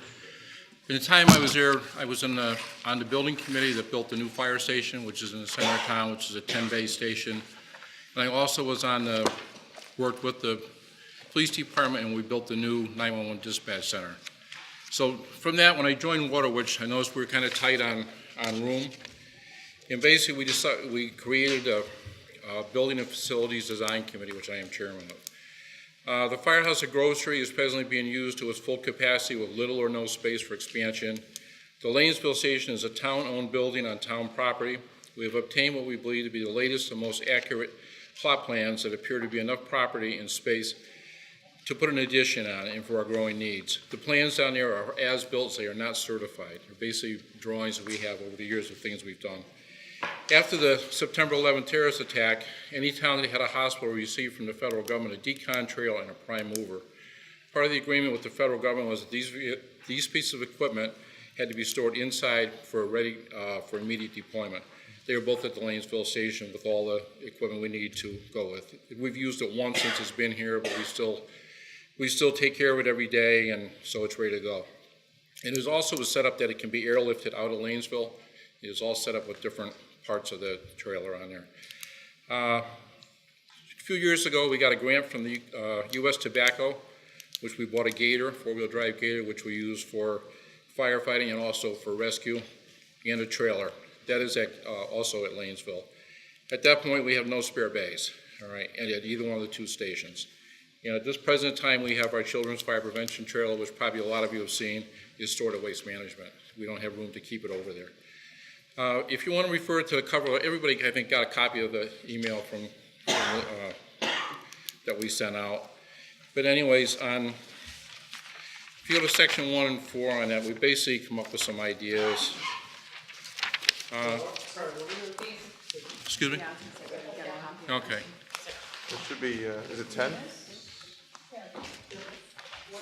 Yeah. There's a few pages to it. Oh, yes. Basically, I can just go over the first page with you. Waterwich Hose Company number 2 and Lanesville Station number 2, known as the Lanesville Substation, shall be expanded to accommodate additional equipment storage and overall facility upgrades. New truck bays shall be attached to the rear south side of the existing structure, which shall house 4 or more pieces of apparatus, as well as provide additional work and storage space in the overall structure. The addition shall be constructed and shall be developed to meet all zoning requirements, as well as local, state, and federal regulations. Just some quick background. The Milford Fire Department, Waterwich Company number 2, uses the Lanesville substation to house fire equipment, firefighting equipment, radio communications. There's actually a complete dispatch center down there for the town. It's like an auxiliary to the one up on the police station. In various pieces, along with a small break room and a kitchen. The primary purpose of the building is to house fire equipment or firefighting equipment in the southern regions of Milford in order to provide more timely responses to fire emergency. The building and property are owned by the town of New Milford. The estimated total project, this was at 2015, was $600,000. Where that is at this point, I don't know. That was 2 years ago. Scope of work we want to do, the engineering firm will work with the Fire Department Building Facilities Committee to design a new addition. In addition to the Butler-style building, which that's what we were looking at doing, will be approximately 70 by 70 feet. The addition is to include 2 14-foot overhead doors wide enough to accommodate all existing motorized apparatus. At present time, we have 2 pieces of equipment that need 14-foot doors. Our ladder truck was at the center of town, and also our decon trailer. We only have 1 14-foot door down there at this point. This will essentially be a 2-bay, capable of housing 2 trucks each, electric power, water, sewer, heating, lighting, and bay floors draining to be included. The site work will include access to a new and existing structures, parking lot, entrance and drive, storm water management, pedestrian walks, site lighting, connection to public sewer, which we have done since this, gas, electric, soil science testing, landscape architecture. Design of the building shall be include for room for future expansion. Required all city approvals, including planning and zoning, wetlands. Assume that a traffic study will not be required at this time because this is a dead-end road. The building will also be used as an emergency Southern Emergency Response Building for emergency service including police, EMS, highway department, etc. When the town becomes separated in times of floods and landslides, other emergency situations that limit the access to the center of town, this building will have the capability of being used could also be used for a voting location. A handicap bathroom will be installed in the new addition. There is a map, anybody's seen it, but basically what we're going to do is come out of the back of the firehouse and come back into the turnaround on Lanesville Road. One of the problems we do have is going down there, even responding calls from up to this end of town.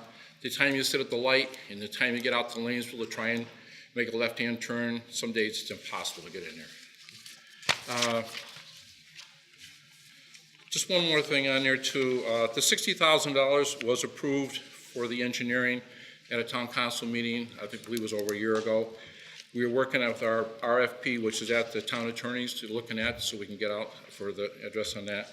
3 other items that we need to look at, because I kind of thought we would have been further on at this point. The heating system in the building, there's one heater in that building that does the whole complete building.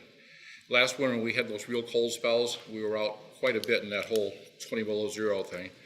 One end of the building didn't get warm for about 3 days. The way it's set up now, the furnace in the one original part of the building, we have a small duct that goes into the larger section, and when it catches up, it catches up. And some days, it's days.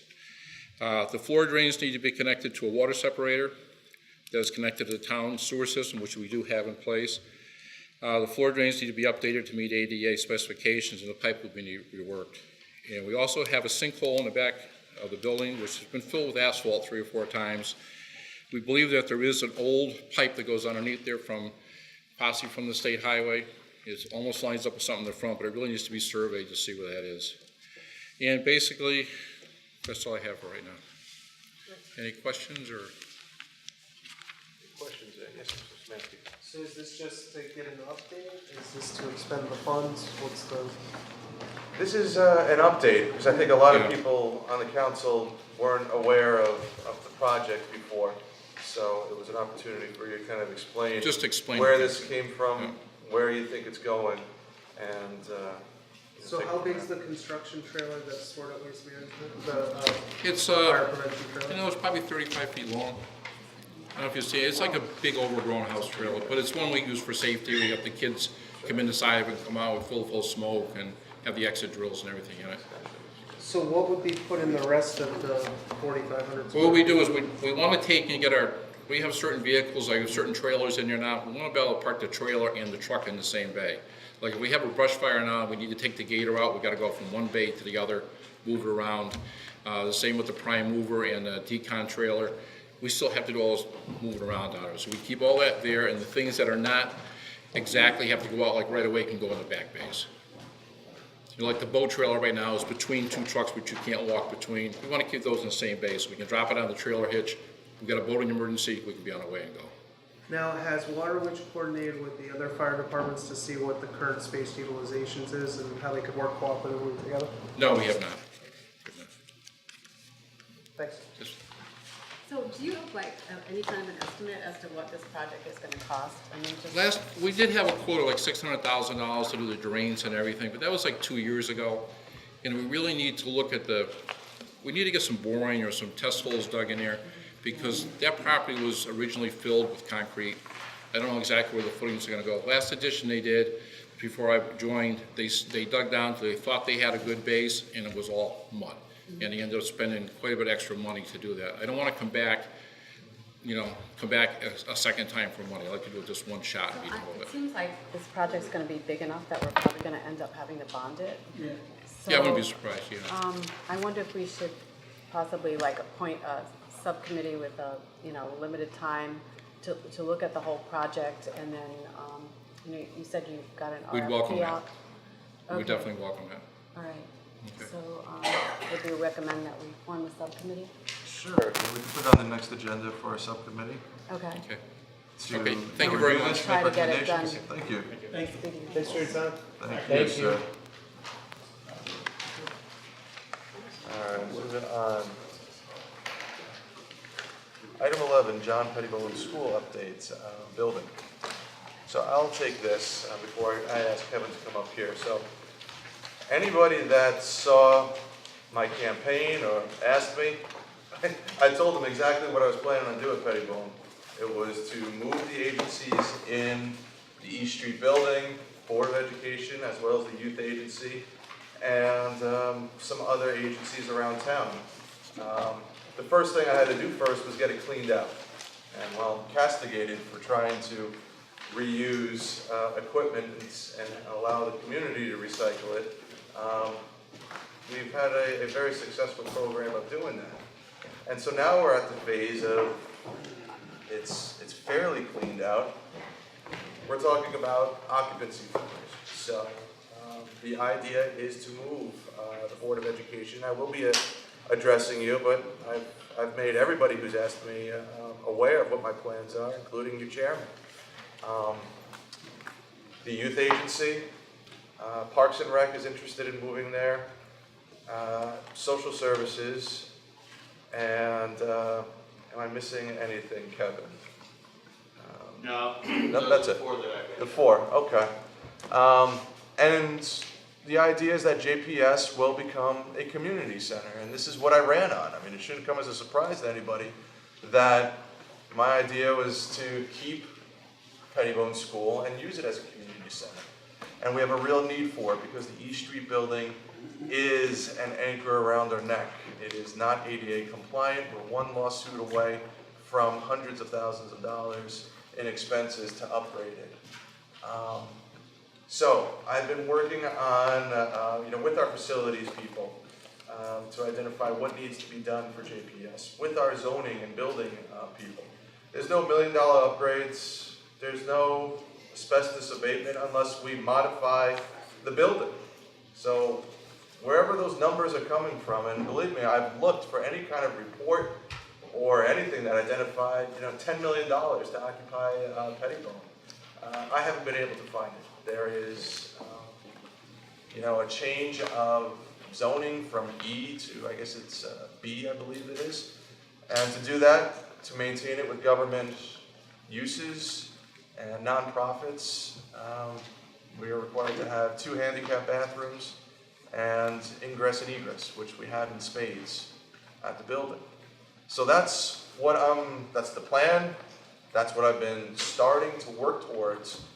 And every agency that I've approached with this, nobody's been forced or coerced, are beyond excited for the opportunity to grow into a space to actually expand the services that they're able to offer the community and to provide a space for the community to come in one center space where they could have space, they could have rooms, they could have events, and it would truly be, between the cafeteria and the library and some of the classrooms there, it would truly be a community-oriented space. How much on here, when you're talking about this, you're talking about, I don't see anything highlighted, we've got a map. So I'm just Sure. trying to- I guess the map just kind of gives, a general outlet. That's the Yeah, floor the plan. floor plan, exactly. You can see, you can get a sense for the space involved in the school. So if you look at the map from this way, you got those 2 big squares, the one on the right, if you hold it from at the bottom of page 11. To the right is the cafeteria of that main entrance. To the left is the gymnasium. So Parks and Rec and Youth Agency would center around the gymnasium area. It'd be an opportunity to use the gym, use the stage. Would that incorporate the library as the office or the old administrative offices up front? No, I don't think, we haven't gotten that far. I think the library would provide another community space in addition to the cafeteria, where if the cafeteria was booked and somebody had, more than 20 or 25 people, the library would provide a nice space for that group to meet as well. No, I think the Parks and Rec and Youth Agency are really looking at the classrooms as as offices, and then as space for their programs as well. So could I ask you, so we're looking, let's just break it up into 3s.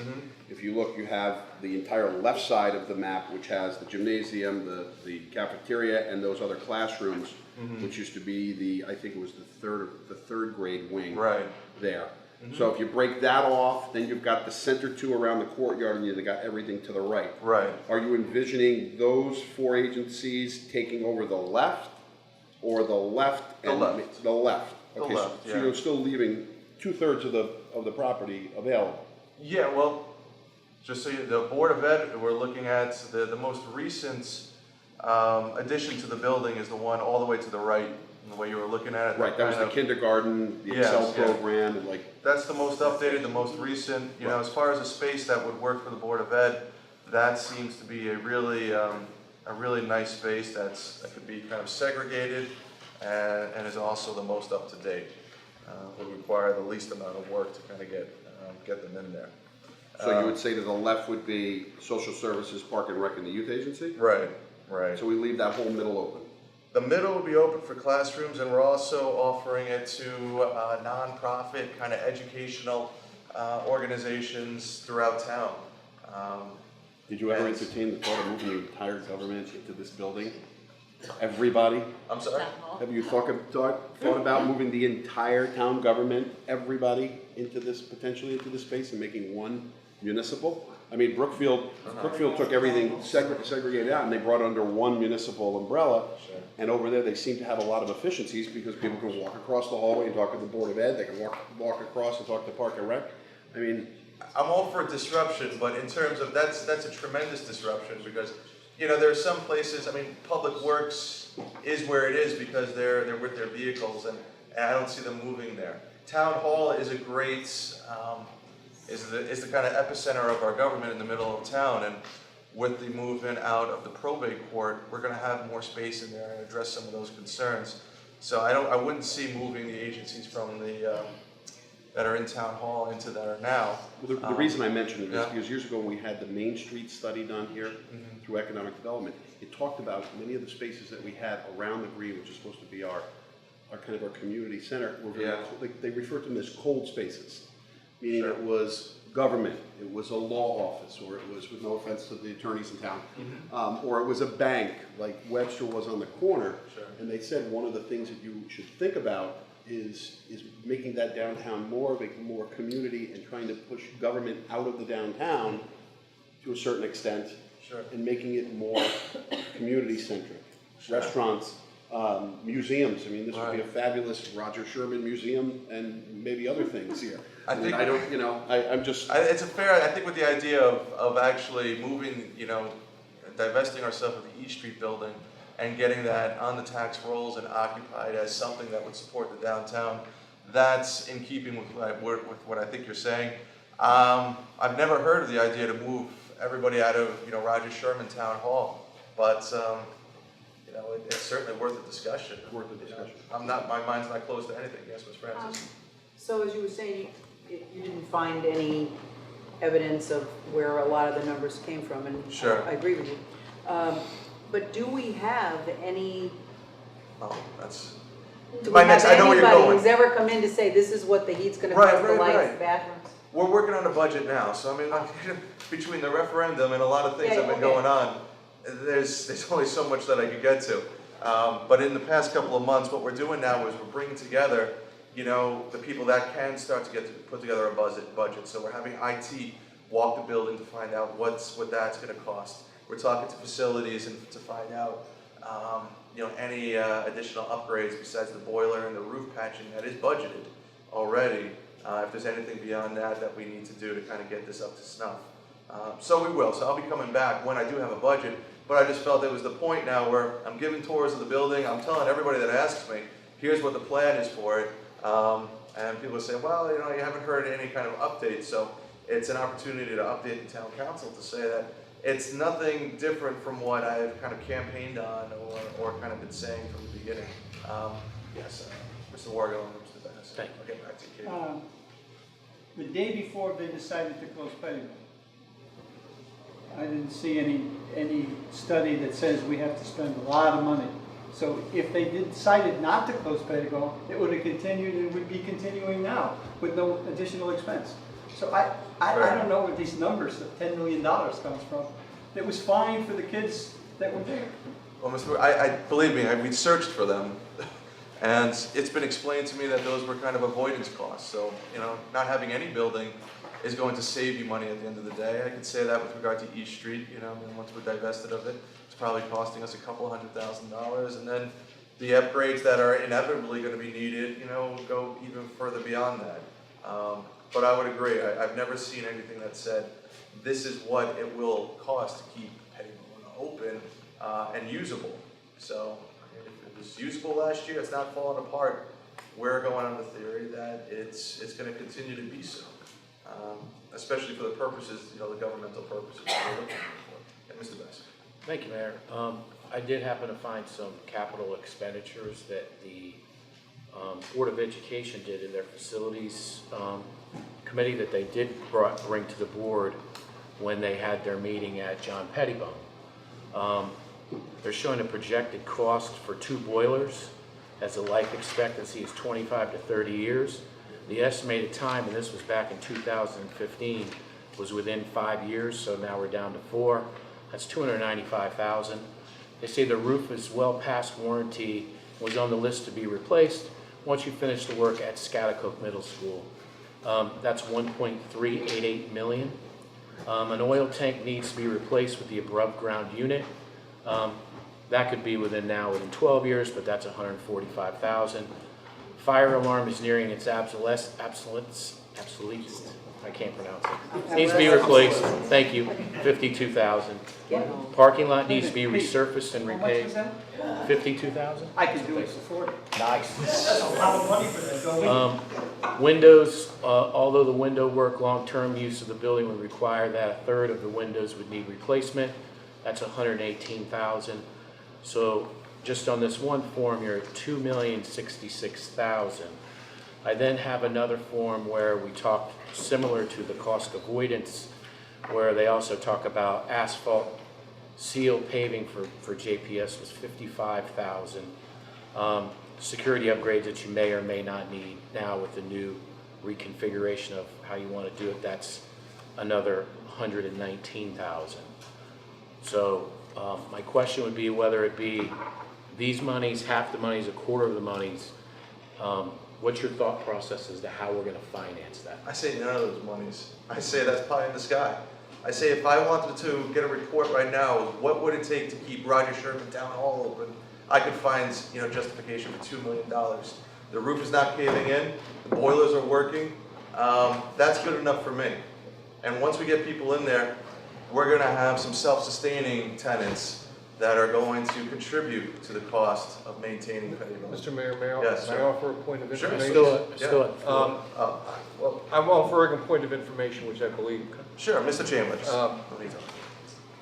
Councilwoman Richardson and I had a chance to walk JPS recently with representatives of the Department of Public Works. Obviously, they've been hands-on with the building right now. They're running it now that the Board of Ed no longer is. And it was offered to us that, first of all, in terms of impression, it's a pretty decent building. I mean, the carpet, the paint, the flooring is actually quite nice. In talking to DPS, essentially they said there are 2 items that are necessary for immediate utilization. One is a roof patch, the hall between the lunchroom and the theater gym area, where the security doors used to be, is leaking. And he said, not significant, 10, 20, maybe. Frankly, Scott, when I got in there, nobody had cleaned the gutters from the roof. So once I told them, they told get up there, clean the gutters were clogging it. It really kind of made a difference on that issue on the leaking, so. Entirely possible. The other thing I heard is to get the heating system up. There's a tank that has to be replaced. I believe we talked about. We budgeted that, yeah. $15,000. I mean, if that building sat there empty, unoccupied, and utterly unutilized, we would have to replace that tank just to have a reliable functioning system. Beyond that, with one exception, the building looked perfectly useful as it was. That asterisk is that when apparently people were given salvage rights and when they were given salvage rights, some of them took that very literally. Yeah, I mean, there's a lot of stuff to go. there were security doors that were just basically pulled from their moorings. People lopped, joints on, dishwashers and things in the kitchen, stoves, and garbage was left behind. And I mean, when they said salvage, they took that very literally. Other than cleaning up the salvage damage, it's a very solid building. I think a lot of the concern over the long-term cost, as it was utilized as a school building, was that there were security concerns, since so many of the rooms have egress doors to the outside. My understanding is current security educational procedure would not design a school building that way, where you would have direct egress to the outside. And I think that would have been a considerable cost, since you'd have to replace many walls. But that wouldn't be an issue, obviously, for town agencies. That was simply my point of information. Sure. Thanks, Mr. Chairman. Thank you, Mayor. My next question is just going by the information that the Board of Education Facilities had provided. You were looking at 16, 17, and just use it as a parameter now because the schools will, Pettibone will be now put back to use. Their hours of operation, I believe, from like 6 a.m. to 5 p.m. Using that example, I don't know the exact numbers. Sure. But I'm assuming a community center will be open quite a bit. Sure. Which it should be. Yeah. So their natural gas costs were $45,222. Electric was $48,000. Grounds and building repair, $27,000. My question is, by reopening that, where would we have the funds for where would they come out for the electric, the gas? Sure. Fair enough. So first of all, like I said, we do have a lot of interest from nonprofit organizations that are looking to pay rent into town. Without getting into, nobody's signed on the dotted line, but I would anticipate a significant amount of rental income from making this available as an educational and a kind of nonprofit resource as well to help defray that.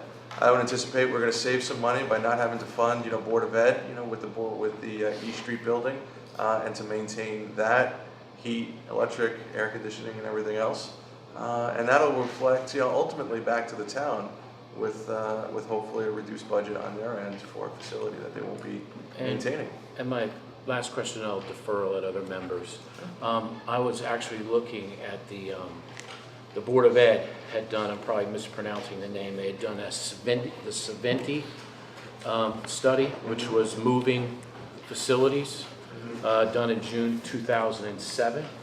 And when I reviewed it, it was talking about the costs for moving the Board of Education from their two different entities, one of them happening to be JPS. The costs that they're talking about well exceed millions of dollars. So I can't even fathom how it would cost millions of dollars to move the Board of Ed from one building to the next. I don't even know where that number could possibly come from. It boggles my mind. So I was reading the feasibility study, you can have that, and well, a certain amount had to do Right. with That makes- fiber optics too. Well, probably everything. That was in Computer, 2007. everything. I'm not, but listen, I will get you a budget. I don't need a study that kind of supports one result or another that was being, listen, closing Pettibone was something that was in the works for quite some time. It didn't happen overnight.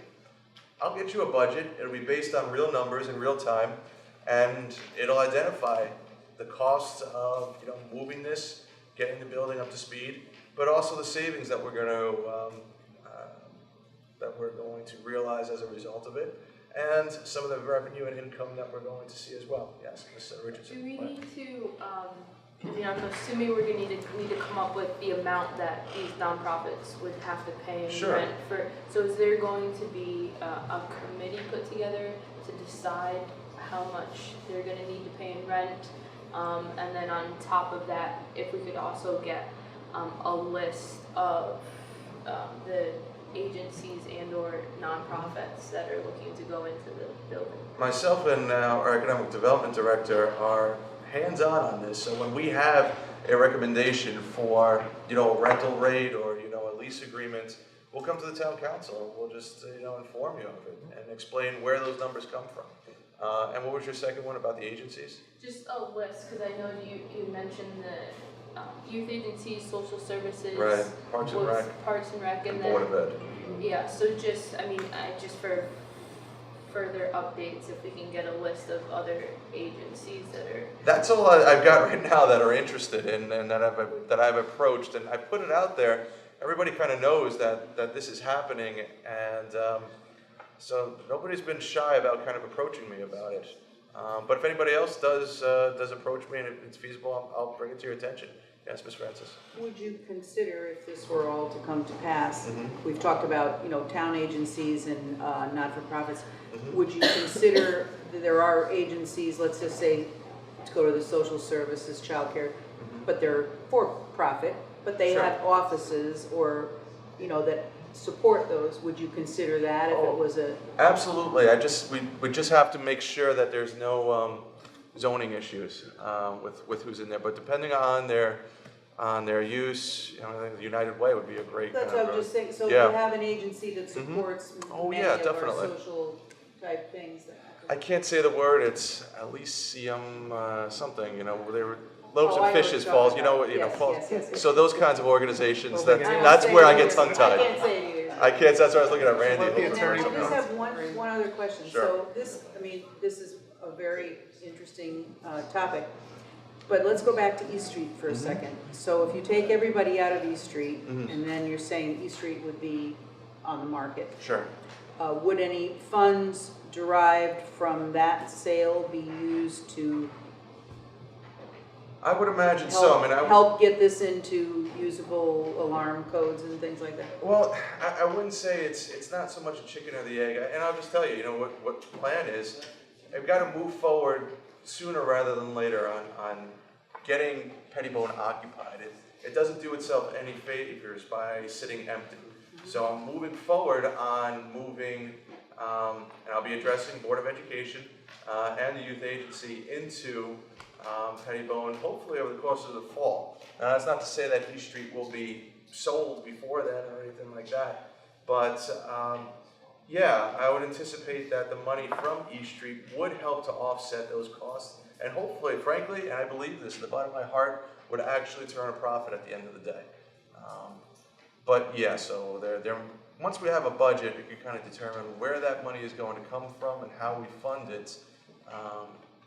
And East Street would certainly kind of replenish that. Yes, Mr. Esposito. I understand you did do a walkthrough. I know Councilman Chamberlain did with Councilman Richardson.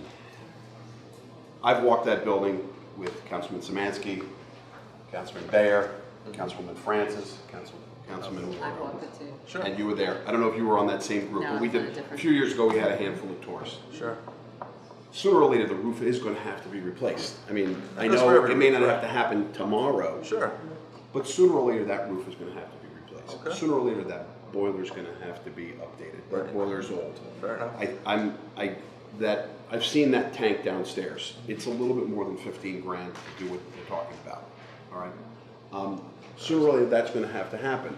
Now, one of the things that was appealing to people when the difficult decision of closing JPS down was that when JPS was sold, there was a pledge to the people of the town that the sale, that monies would go back into a capital reserve account for them to do other improvements on their existing facilities. Was that passed in a resolution? Was that binding, resolution that It was said that? it was an understanding across this community when this happened. And all I'm saying is, I'm not putting the wood to you here, is some of that money's got to go to the school.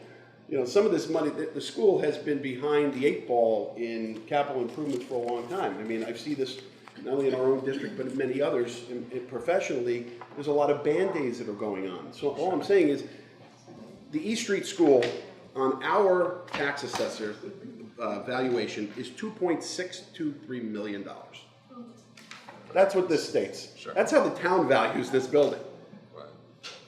I personally don't think that building is worth 2.6 million, but if you had a buyer tomorrow for 2.6, I would stand up here and tell you to take the deal. Sure.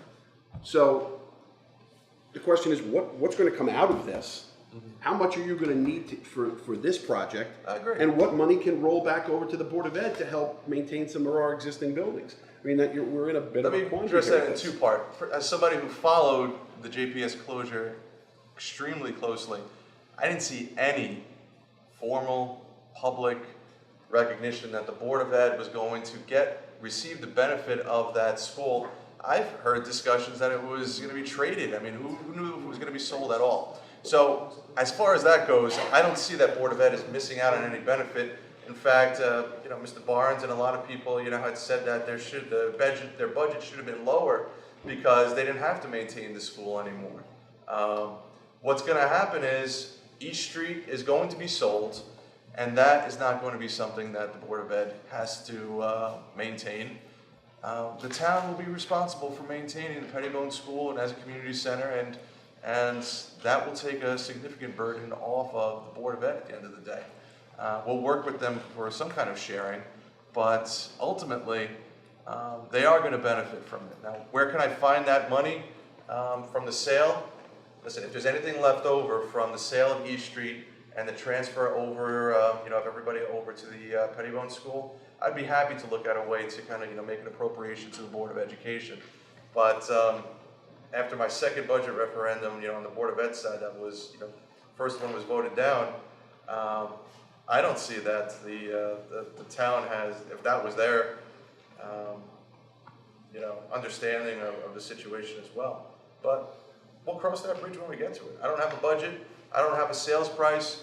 I don't have a buyer yet. This is an update, and it's a great conversation to have. We brought in a professional engineer through the school to give us an engineering report, because I know there was information when the Facilities Utilization Committee ran through Malone and McBroom. There were some numbers in that report, but I think we've got to go a little bit deeper.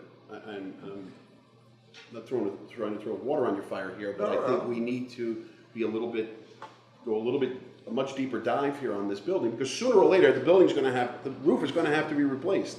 Sooner or later the boiler's going to have to be replaced. So I understand where you're going. Listen, as a real estate guy, I understand. Try to get the people in, generate some income. You find the money after people are in the space. Sure, Mr. Chamberlain. Sure, go ahead. Thanks. As I understand it, prior to our arrival, that there was essentially a queue, an order within the Board of Ed. I'm not a Board of Ed member, so I don't know this, but I'm led to believe by people who are on the Board of Ed that there was a rotation, and that essentially they looked at the needs of the respective buildings and they had them scheduled as to the order in which they would be attended for major repairs, like roofs. Sure, capital improvement plan. And my understanding was that JPS was not near the top of the order for capital improvements before it was basically placed on the block. I would also question the whole notion that there was a commitment to sell JPS and use the proceeds, because as I recall, and as I get older my memory gets kind of fuzzy, but I recall a former mayor denying that there was a plan to sell the property right up until the very end. So it'd be very difficult for me to understand how there was going to be a commitment of funds from a sale that the mayor insisted wasn't going to take place. That comment was made right here in this room when we voted on it. I made it, and it was unanimous around the table. The nine of us, the 9 people that sat here at that point, at that time, made the commitment to the community and the Board of Ed. But was it a motion or a resolution? I mean, was it on the agenda? I don't know. It didn't need to be on the agenda. It was a point. It's in the minutes. It was something that we all agreed upon unanimously. And we have 2 members of the Board of Ed here. What did I agree to? You agreed to it as well. We all agreed when we sat here. You agreed to when we saw, if and when the sale of John Pettibone was executed, that the proceeds would go into the capital reserve account, Frank. And you sat here and agreed into that account so that we could do other improvements and repairs on the school.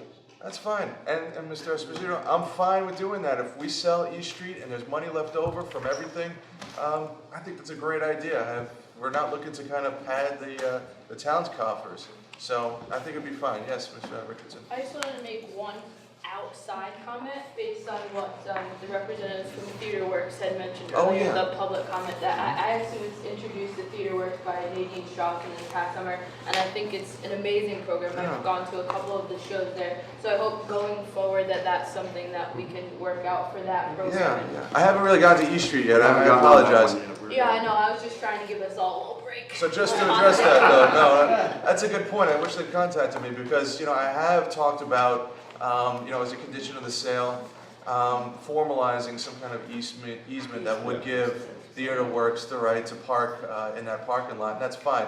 Also, preserving the stained glass window there, either in the building, if the building is used, or giving the town the right, or, having somebody, whoever, buys it, pay for us to remove that and use it within municipal purposes. I have to tell you something about the window and the 2 murals. And the murals as well, absolutely. Those are governed by WPA. Okay.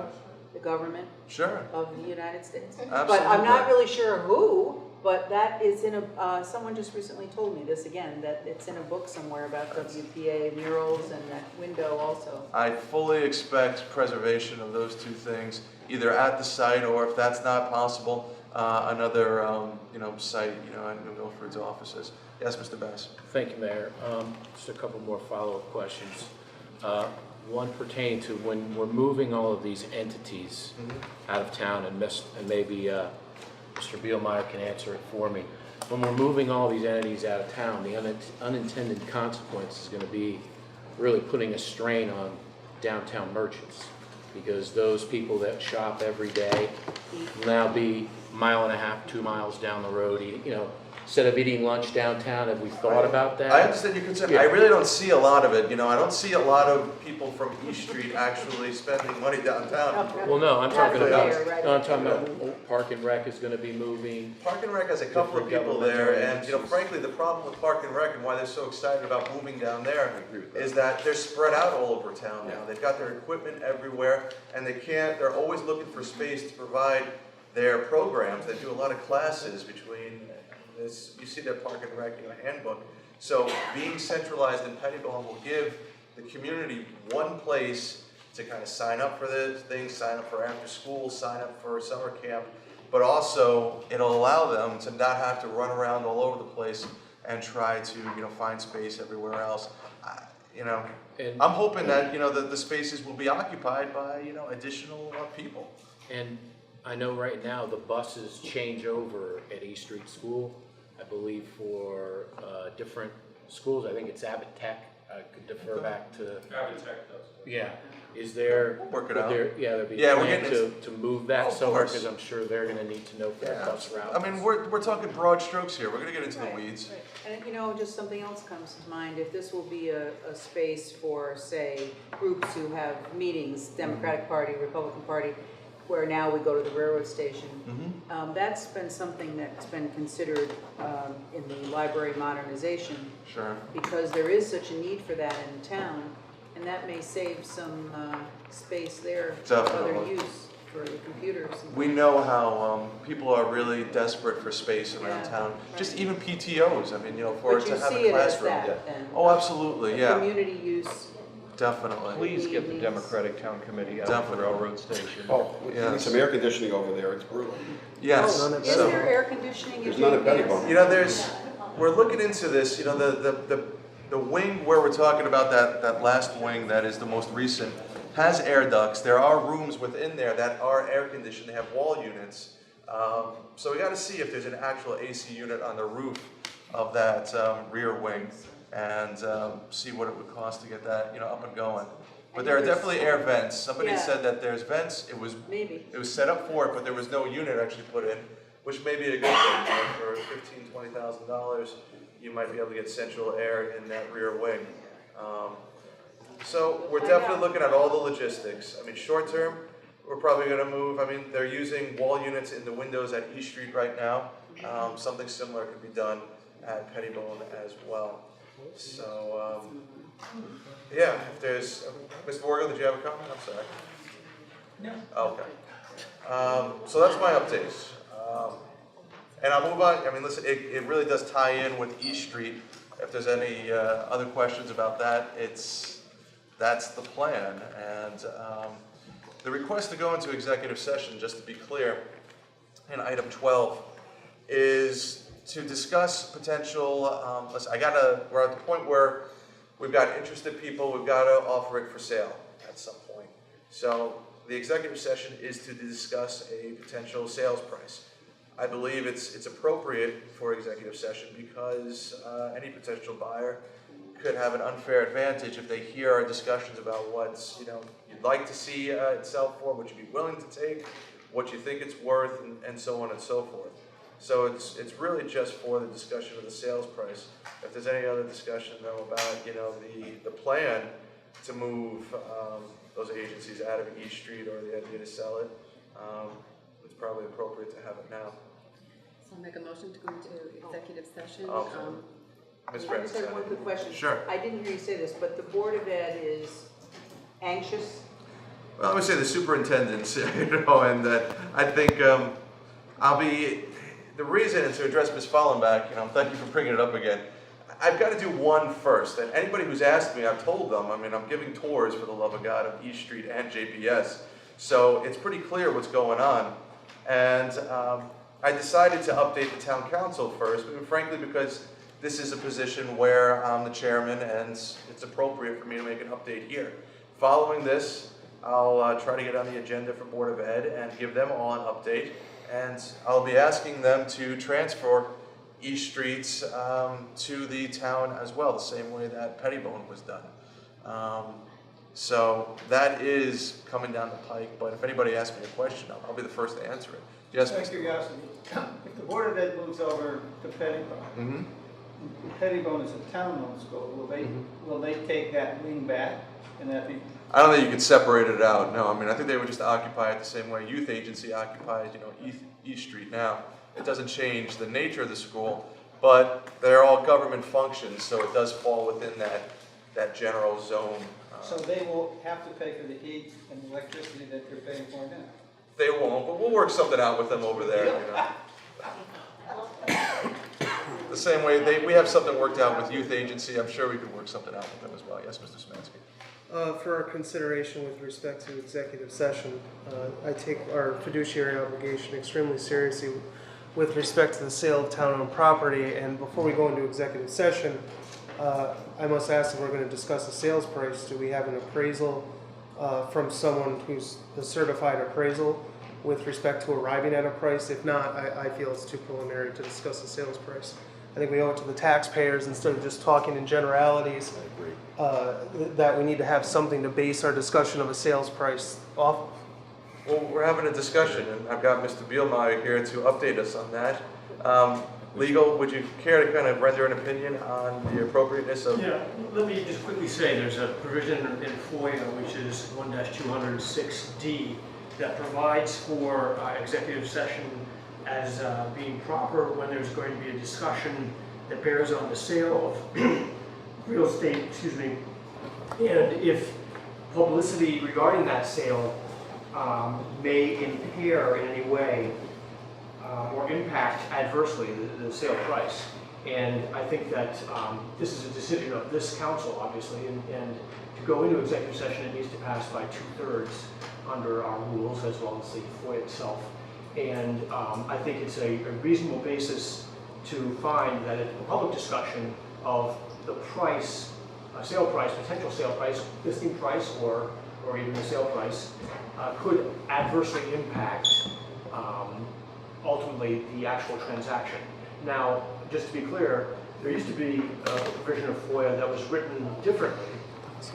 It was written to say that you could only go into executive session when public disclosure or discussion of the sale price would likely cause a likelihood of an increased price, which meant, so the courts interpreted that as only when the town was acquiring property. The acquisition of property was only a proper subject for executive session. But FOIA was changed, this particular exemption was changed in 2013, so that it can be either the sale of municipally owned property or the acquisition by municipality of property. as if either is impacted, it's a proper ground for executive session. Mr. Towers, does that address Mr. Bass's email that was sent out, his concerns about, the appropriateness of executive Yeah, session? basically, Mr. Bass had circulated an email reciting some previous FOIA commission opinions that said that it was not appropriate to go into executive session unless the town was engaged in the acquisition of real property. That's based on prior language that's been amended. That's the old statute in 2013. That changed, and basically, anytime a public dialogue of potential sale by the municipality of a municipally owned property could impact adversely the price, whether it's the, let me say this, listing price, negotiated price, or eventually a sale price, you are within your prerogatives to decide to go in executive session. Am I saying you must? No. Am I saying you can? Yes. And am I also saying, is it by a 2/3 standard? Yes. Of those members present. And it needs to be, let me also say, we do advise that if you agree that there is a reasonable impact on the price, listing price, asking price, sale price, you should state that on the record and agree to that as a body. Because it's gonna, that record would be possibly challenged in a FOIA commission challenge. All right. Let me just follow up on that, Mr. Bass, before, I mean, is there anybody that disagrees that about discussing in public session what the town would want to, possibly sell that property for, that it would adversely impact the price? Does anybody disagree with that? And if so, that's why. All right, Mr. Bass. Thank you, Mayor. So my question to town attorney is, what would you consider adversely impacting the sales price? Oh, okay, so for example, there could be, theoretically, there could be conditions of a particular property. Let's say we're talking about 50 East Street, that property. Conditions relating to either the condition of the building or conditions relating to rights the town might want to reserve, such as rights to parking, you mentioned that earlier, to protect the theater works operation, or a restrictive covenant that of some type. So wouldn't the seller, the town, or the agent of who we decide to be the seller, wouldn't they have to fully disclose that anyway? Do you mean the realtor would need to? Correct. Okay, but the point is that if you're going to discuss tonight what is a reasonable fair market value or a potential sales price, you need to then start thinking about what would be a possibly appropriate listing price, because a listing agreement, which is being contemplated, would need to contain a listing price agreed upon. Councilman Szymanski mentioned he would like to see a licensed appraisal. I'd like two, before we even consider. Some people might see the city want 3. I'm not here to talk about that. Yeah, I'm I think it's saying is that negligent if public not. dialogue amongst yourselves, you might want to go into executive session to be able to speak freely in a way that does not effectively load the negotiating gun on the other side of your So buyer. we were looking to sell the property across the street from the Brickyard. We did that in open session. We didn't go into executive session then.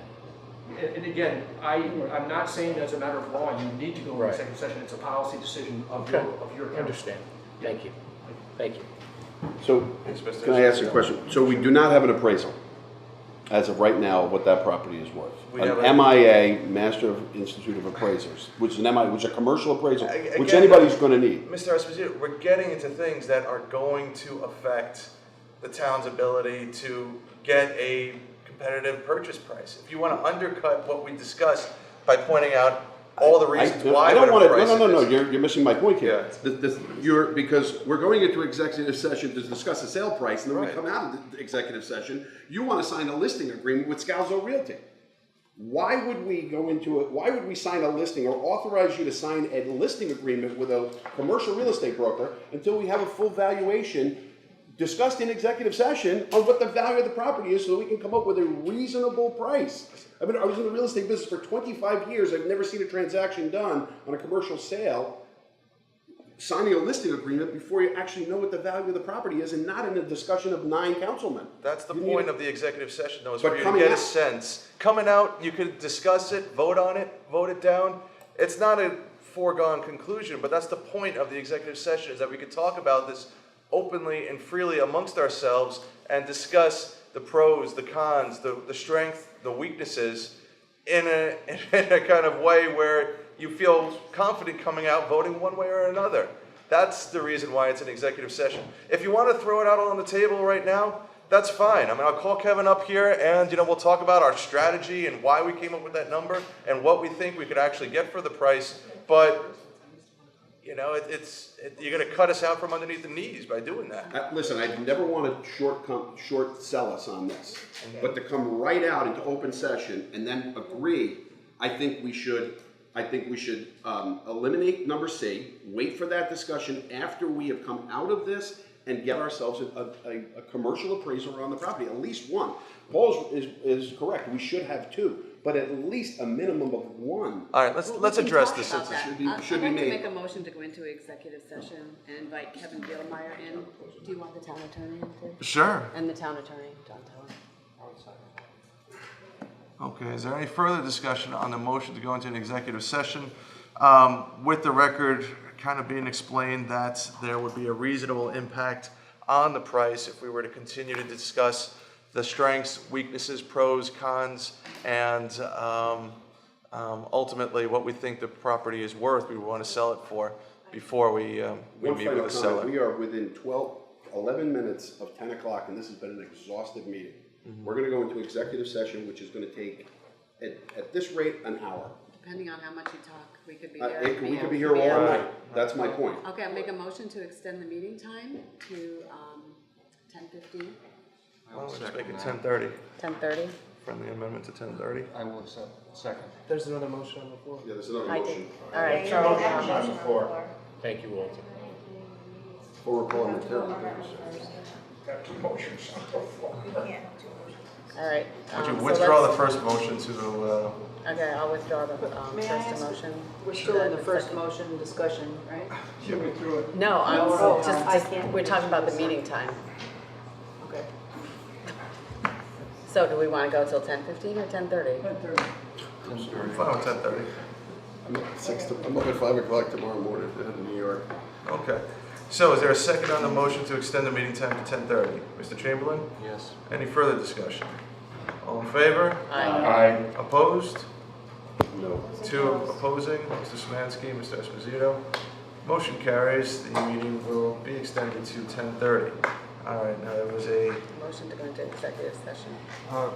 Question of information. Is 12B also going to be under discussion? That would have to be. a that's separate your motion. town attorney update? Yeah. That's pending litigation. That's a real one. Yeah.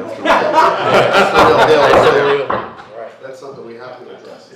Well, that would So be a there's going to be separate an motion. executive session about something one way or... That Sure. was two separate. Okay. All right, so did we vote on going into executive session? Both town attorneys. Okay, there's a second? Yes, We Mr. might want to bifurcate these.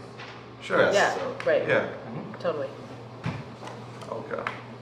So, the motion is to go into executive session on the potential sale of the property at 50 East Street based on the reasonable impact on price as previously set forth. Is there any further discussion? It's been seconded. Yes. Mr. Szymanski.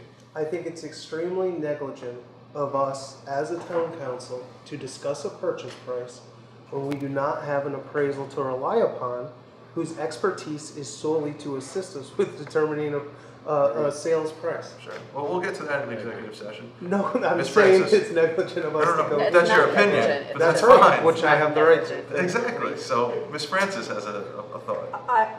I just sort of have a question. Okay, so I asked if we had an appraisal, and the answer is, I guess, no. Does our economic development supervisor have the background that he's going to give us his best idea? Why don't we I mean, get I into think. He's going to give you the idea of where this number comes from and where we go from there. Let's start, and we'll you get your questions answered, and we'll get out of here by 10:30. At this rate, we're not even going to get to. Is there any further discussion on the motion to go into executive session on the 50 East Street issue? Okay, hearing none. All in favor? Aye. Aye. Opposed? Alright, hold on, who's opposed? 4? 4 opposed? Oh, I'm not opposed. 5 in Hand up for favor? yes. Doesn't count. Is that accurate? Yeah. Okay. 4, Doesn't go. 3. The motion carries. Oh, sure. Doesn't count. Oh, I'm sorry. Oh, I need 2/3, that's right. Oh, excuse me. All right, fair enough. So the motion does not carry. Yes, Ms. Francis? Was that motion that we just made to include B, which is? No. No. Okay, I wasn't sure, I heard you say that. All right, so let's go on to B then. right? Okay. Entertain a motion on Make a executive motion session. to go into executive session, including the town attorney on the resolution pending litigation with Shaw versus Milford PD. Second that. Okay, all in favor? Aye. Opposed? The motion carries. Thank you very much, ladies and gentlemen. We'll be going into executive session now.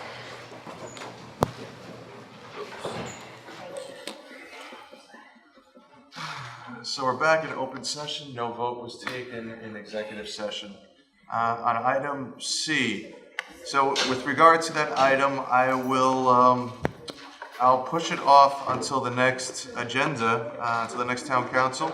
And we'll address some of the concerns that were raised regarding an appraisal and so on and so forth, to get some more information about the potential listing price for the 50 East Street building. Fair enough? Yes, Mr. Smansky. Would you like us to suspend the rules to appropriate up to $5,000 for an appraisal? I would agree with that. Sure, appreciate that. So there's a motion to suspend the rules to appropriate $5,000 for the appraisal. Is there a second? Second Okay, any further discussion, Mr. Bass? Yes, Mayor, when you do talk to the appraiser, can you ask him to connotate the true value as it would be for the best use of the property? Because he's gonna use 3 Sure. different metrics, if we could use the best use for the value. We will ask Thank for you. best use. Very well. Highest and best. Thank you very much. Okay, all in favor? Aye. Opposed? Excellent.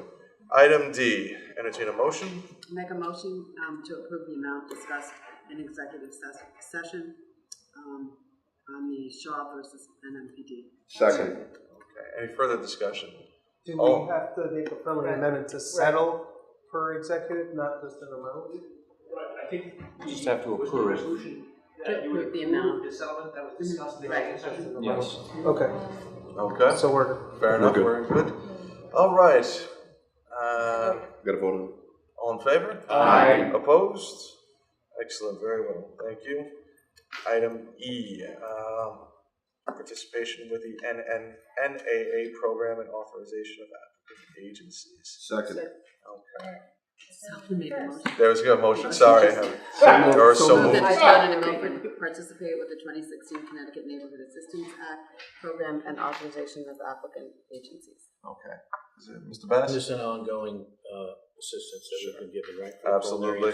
Yeah, Thank great you. organization. Thank you, Mayor. One application's been received from the culinary school, so, good. Very good.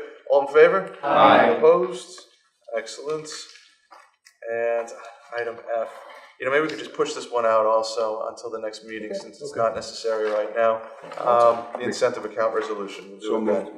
All right. Yes. One thing, Second. One second. we do need to say that when we came out of executive session, that no motions. and- I did. Oh, you did? Oh, I Good. didn't, you're so quiet. I actually got tonight. to it this time, yes, I always forget. Excuse me. And second on these. Second on that. All right, all in favor? Aye. We didn't even have to go to 10:30, excellent. Thank you. Thank you, guys.